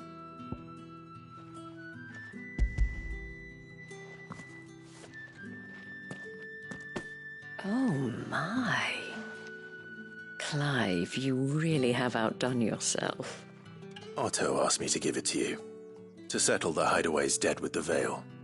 And to compensate you for the time it took us to do so. You disappoint me, Clive. I thought you might finally be warming to me. Tell Otto he can keep his baubles. I tried to tell him as much the first time around. The man owes me nothing, nor does the Hideaway. My contribution to the restoration effort was made freely and willingly. It was the least I could do. You once told me Sid did you a kindness. I'd like to do the same. Please, accept it. For my sake. And for Otto's. For all of us. For all you've done. It is rather fetching, isn't it? Very well. Otto is lucky to have you, Clive. I doubt anything could ever replace his... Otto had a son. Long ago, yes. Sid told me Otto lost him when he was just a boy, and blamed himself for not being able to stop it. I don't know how it happened, whether there was anything he could have done, but it was clear that it weighed heavily on him. I didn't know. How could you have? I doubt anyone did. Besides Sid, I've never met a man more keen to bear his sorrows in stoic silence. An ill habit, given that both have always been surrounded by friends desperate to help them. I'm beginning to see that.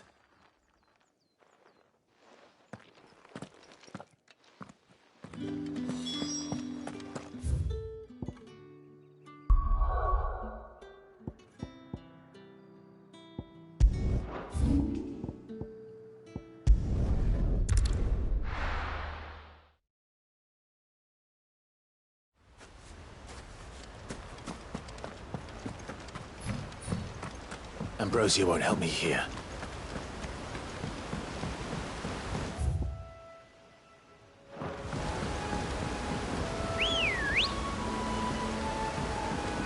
Come on.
Enough of you, are there?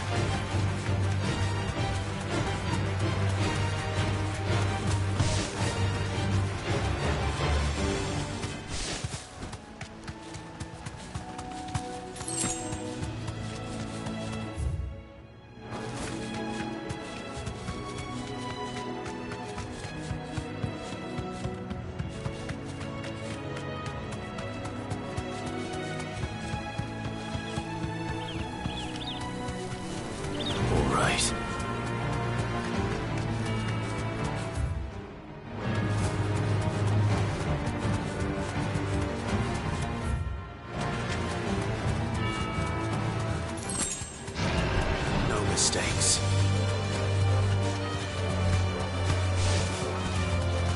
But it's certainly quiet. If I were a giant antelope, it would seem like just the place.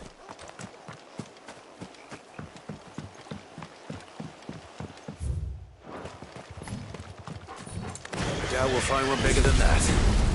You hungry, Torgal?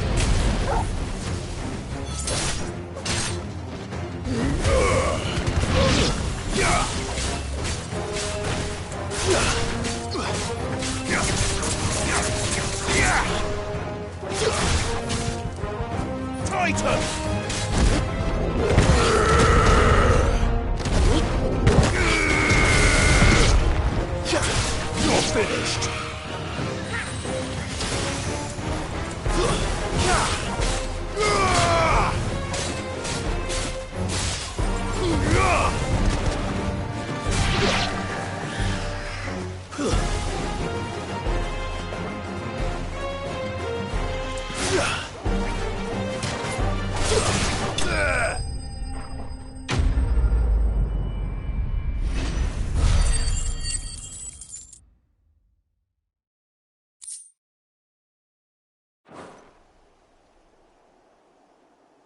Now,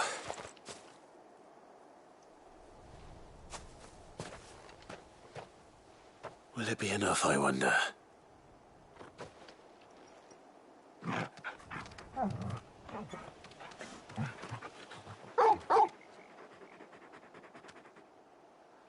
I say that answers my question, which means we owe the lawsmen our thanks. You're just a big puppy, aren't you? A very big puppy.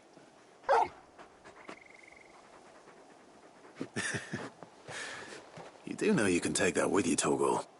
Lady Karen will be relieved to hear you've got your appetite back. Come on, boy.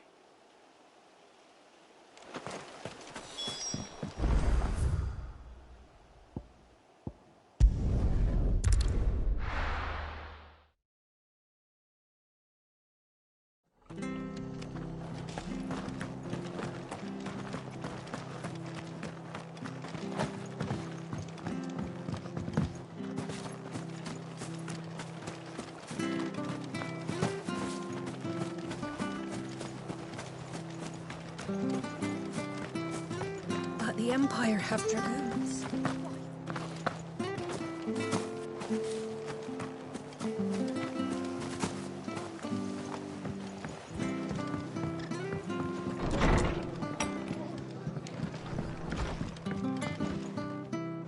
Clive, we weren't expecting you. I wasn't expecting to be here, but it seems we still owe you and though I doubt it's what you...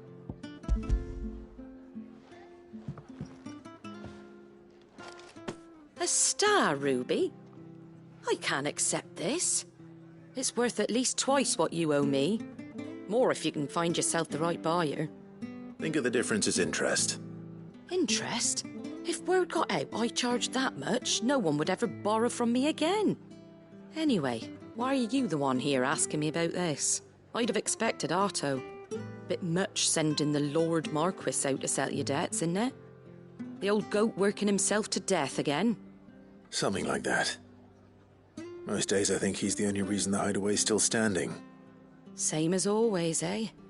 Back when the place was nothing but a twinkle in the eye of a recently retired Lord Commander, word is he was the first one Sid reached out to. Probably knew that without his strong arm and level head, the idea would never get off the ground. Sid may have been the face of the hideaway, but Otto's always been the backbone. And when Sid passed away, we were all worried that would be the end of it. That Otto would just give up. His death was hard on everyone. But it must have hit Otto hardest of all.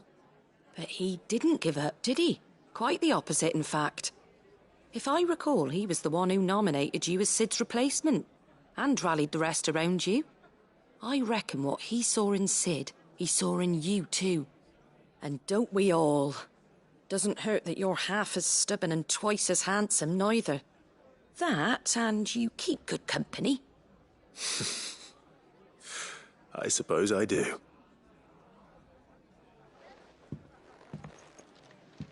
Goat will want to know the stones were delivered, if he's still with us.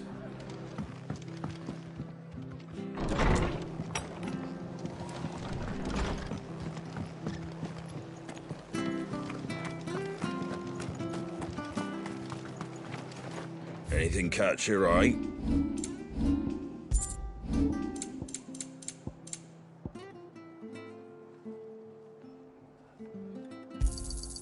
Much obliged. Take care out there, eh?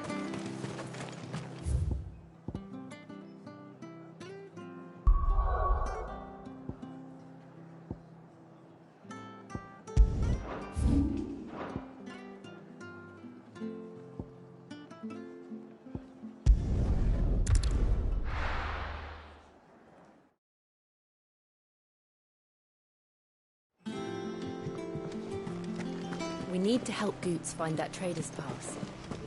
Is that the thing Tomes helped to build? Mid told me she was building a ship.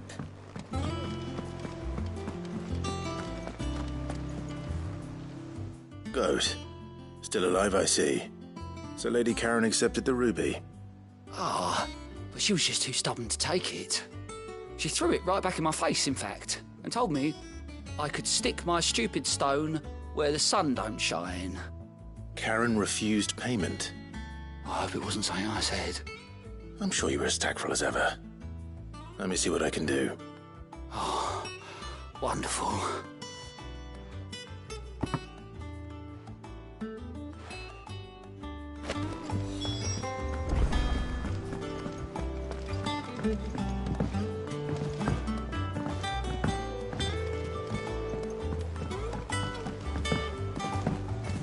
I don't know where Sid gets the energy.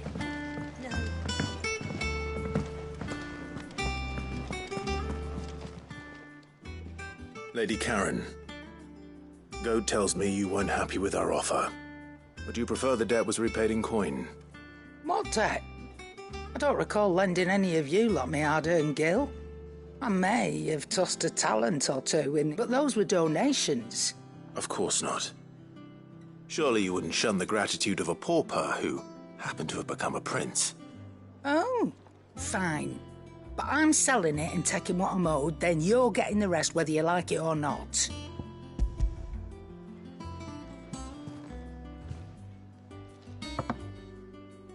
Where'd you even get this?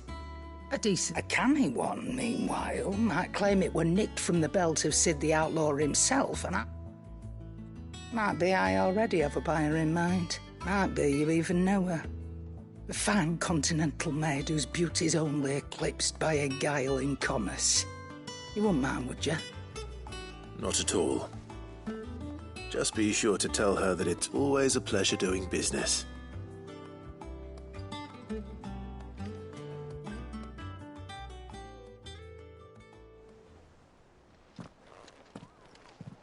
I hear you ended up delivering all 3 stones. Thanks to this lump. I sometimes wonder what I pay you for. Speaking of which, I still haven't been paid last month's wages. Oh, so you remember what's owed to you then? Get your ass behind that disc of yours and don't get up before those ledgers are square. Right away.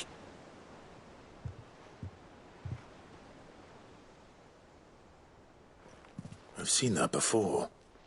Yeah. Plenty of times. It was the only goblet Sid ever used. Either out of habit, or because the filthy soul couldn't be bothered to find a clean one. I knew so little about him. Like most people. Martha and the Dame both seem to have fond memories of him. I bet they do. How long did you know Sid before he... Before he died. 20 summers, give or take. Back in the day, I was a purser on a trade ship, which is where I met him. He bought passage to... I forget where. And having nothing better to do on the long nights, we sat up drinking island rum till the morning bell dragged me back to my duties. Quit my post not long after that. On account of making a fine maiden's belly fat. But me and Sid stayed close, promising we'd one day sail the seas again. That was before fate stepped in and said she was having none of it. The magic woke inside my son soon after his first name day, and there was no hiding his knack. Couldn't you and your family have... My family were the ones who summoned the constable, wanted the monster taken away. I couldn't turn my back on him, forget what I felt, and I couldn't for the life of me understand how they could. Luckily, Sid was of the same mind as me. It was him who stood beside me when all I wanted was to tear the whole world down. Him who cried for me when I had no tears left of my own.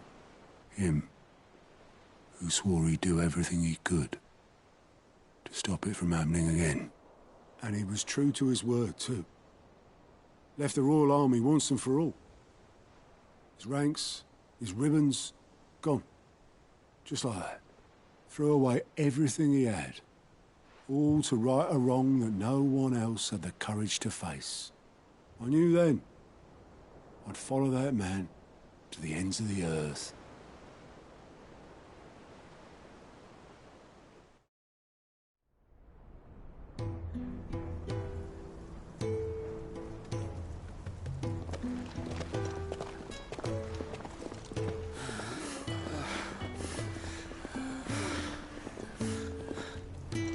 He was always too clever for his own good, was Sid. Saw the world for what it really was, while the rest of us were content to go along with the lie we were shown. And it can't have been easy, bearing that burden alone.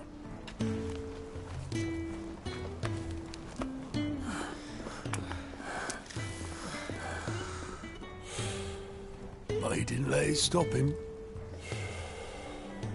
He never lost faith in what he believed was right. And that gave us faith in him. Faith he'd steer us true. So I swore to myself that I'd always be right behind him, ready to catch the stubborn sod, if ever he should fall.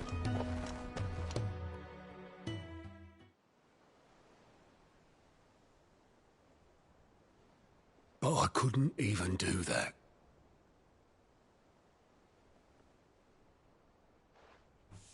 Ignore me. Just the ramblings of a tired old man. Leave that lot. I'll tidy it up in a bit.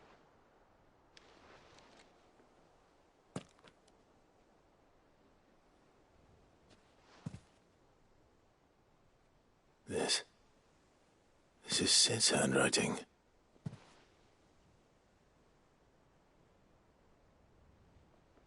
Dear Otto.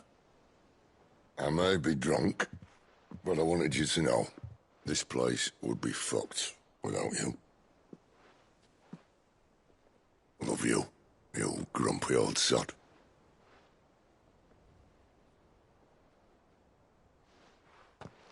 This note. What about it? Sid was right. Without you, we'd all be lost.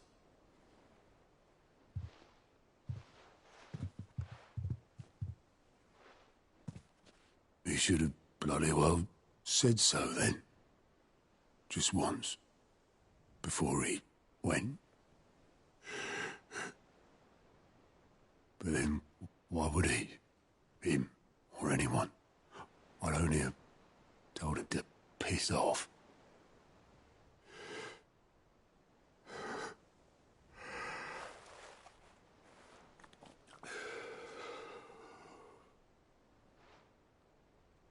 You're wrong, though. Both of you. It was never just me keeping the hideaway afloat. It was all of us. I just shoved people in the right direction, and I barely seem to be able to do that anymore.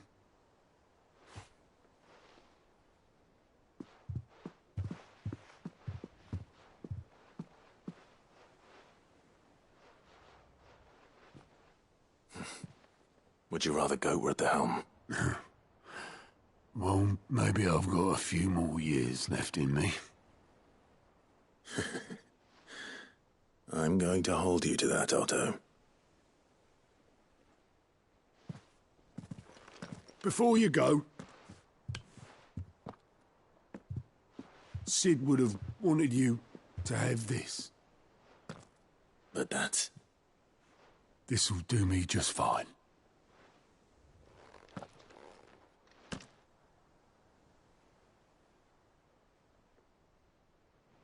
Thanks for the ray of sunshine. I'll see if I can't pay you back. Already have.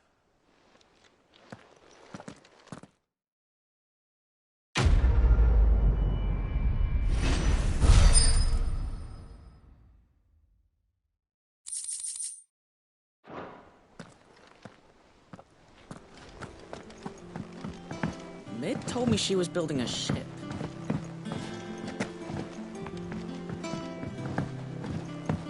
I don't know where Sid gets the energy.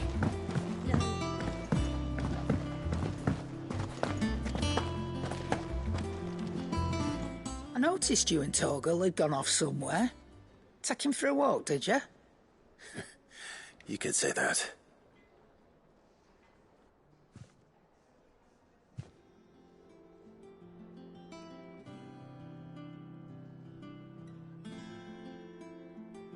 So, Molly's leftovers weren't good enough, eh? That'll teach me for treating you like you're still a pup. All right, no need to shout. Now we know what you're after, I can see about getting some in.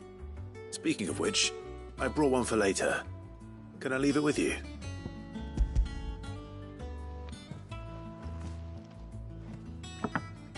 You can, aye. I'm nice like that. In return, you can thank Tomes for me. The bloody know-it-all. I was just on my way to see him.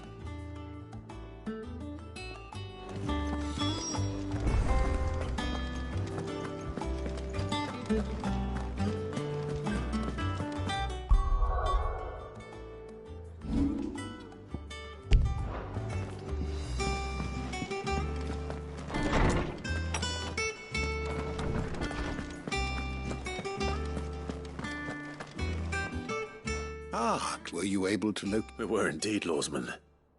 You pointed us in exactly the right direction. And Torgal's, but... Very good, very good. Lady Karen sends her thanks, by the way. Ah. But that reminds me, do you recall our conversation concerning Lady Jill's role in Torgal's transformation? About how she somehow woke the power within him. Precisely that. A reason that the Fenrir of legend served Shiva and Shiva alone. And while the powers attributed to him are certainly impressive, What are you suggesting? That Torgal may be the beneficiary of more than one Icon's power. Consider that in addition to Lady Jill, he has served as a loyal companion to you, your brother, and even the late Cid. In short, the Icons hitherto near at hand, or should I say at paw, have been diverse and plenty. And that number has only grown as the realm's dominance have fallen to your sword. One can but speculate as to how all of this has affected Torgal. He has seemed more fierce of late. And if I am not mistaken, he will grow fiercer still. We are fortunate indeed to be able to count him amongst our allies and not our adversaries. Oh, he's more than an ally.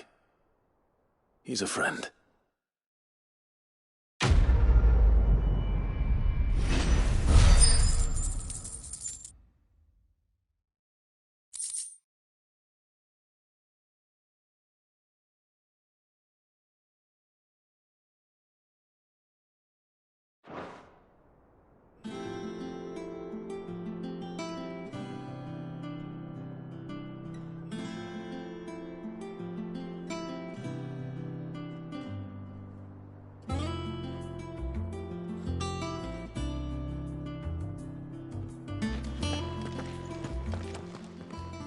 My knowledge is yours. I don't believe you've read this particular chapter before.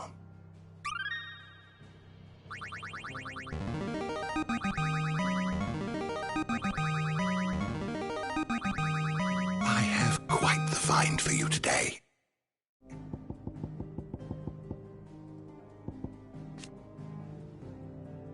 You wish to study the tomes?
Run like the wind.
That'll do, girl.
Greetings, Your Majesty.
Let's go.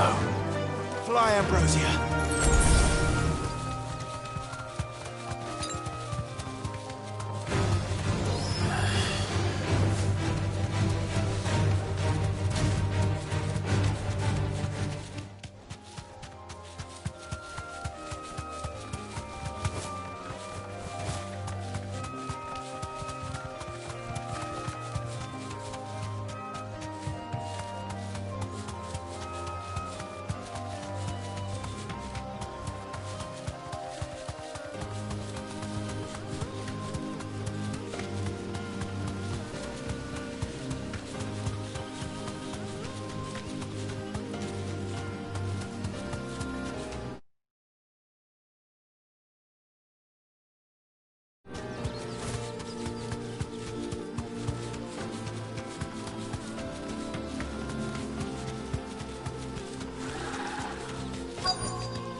Back to the stables, girl.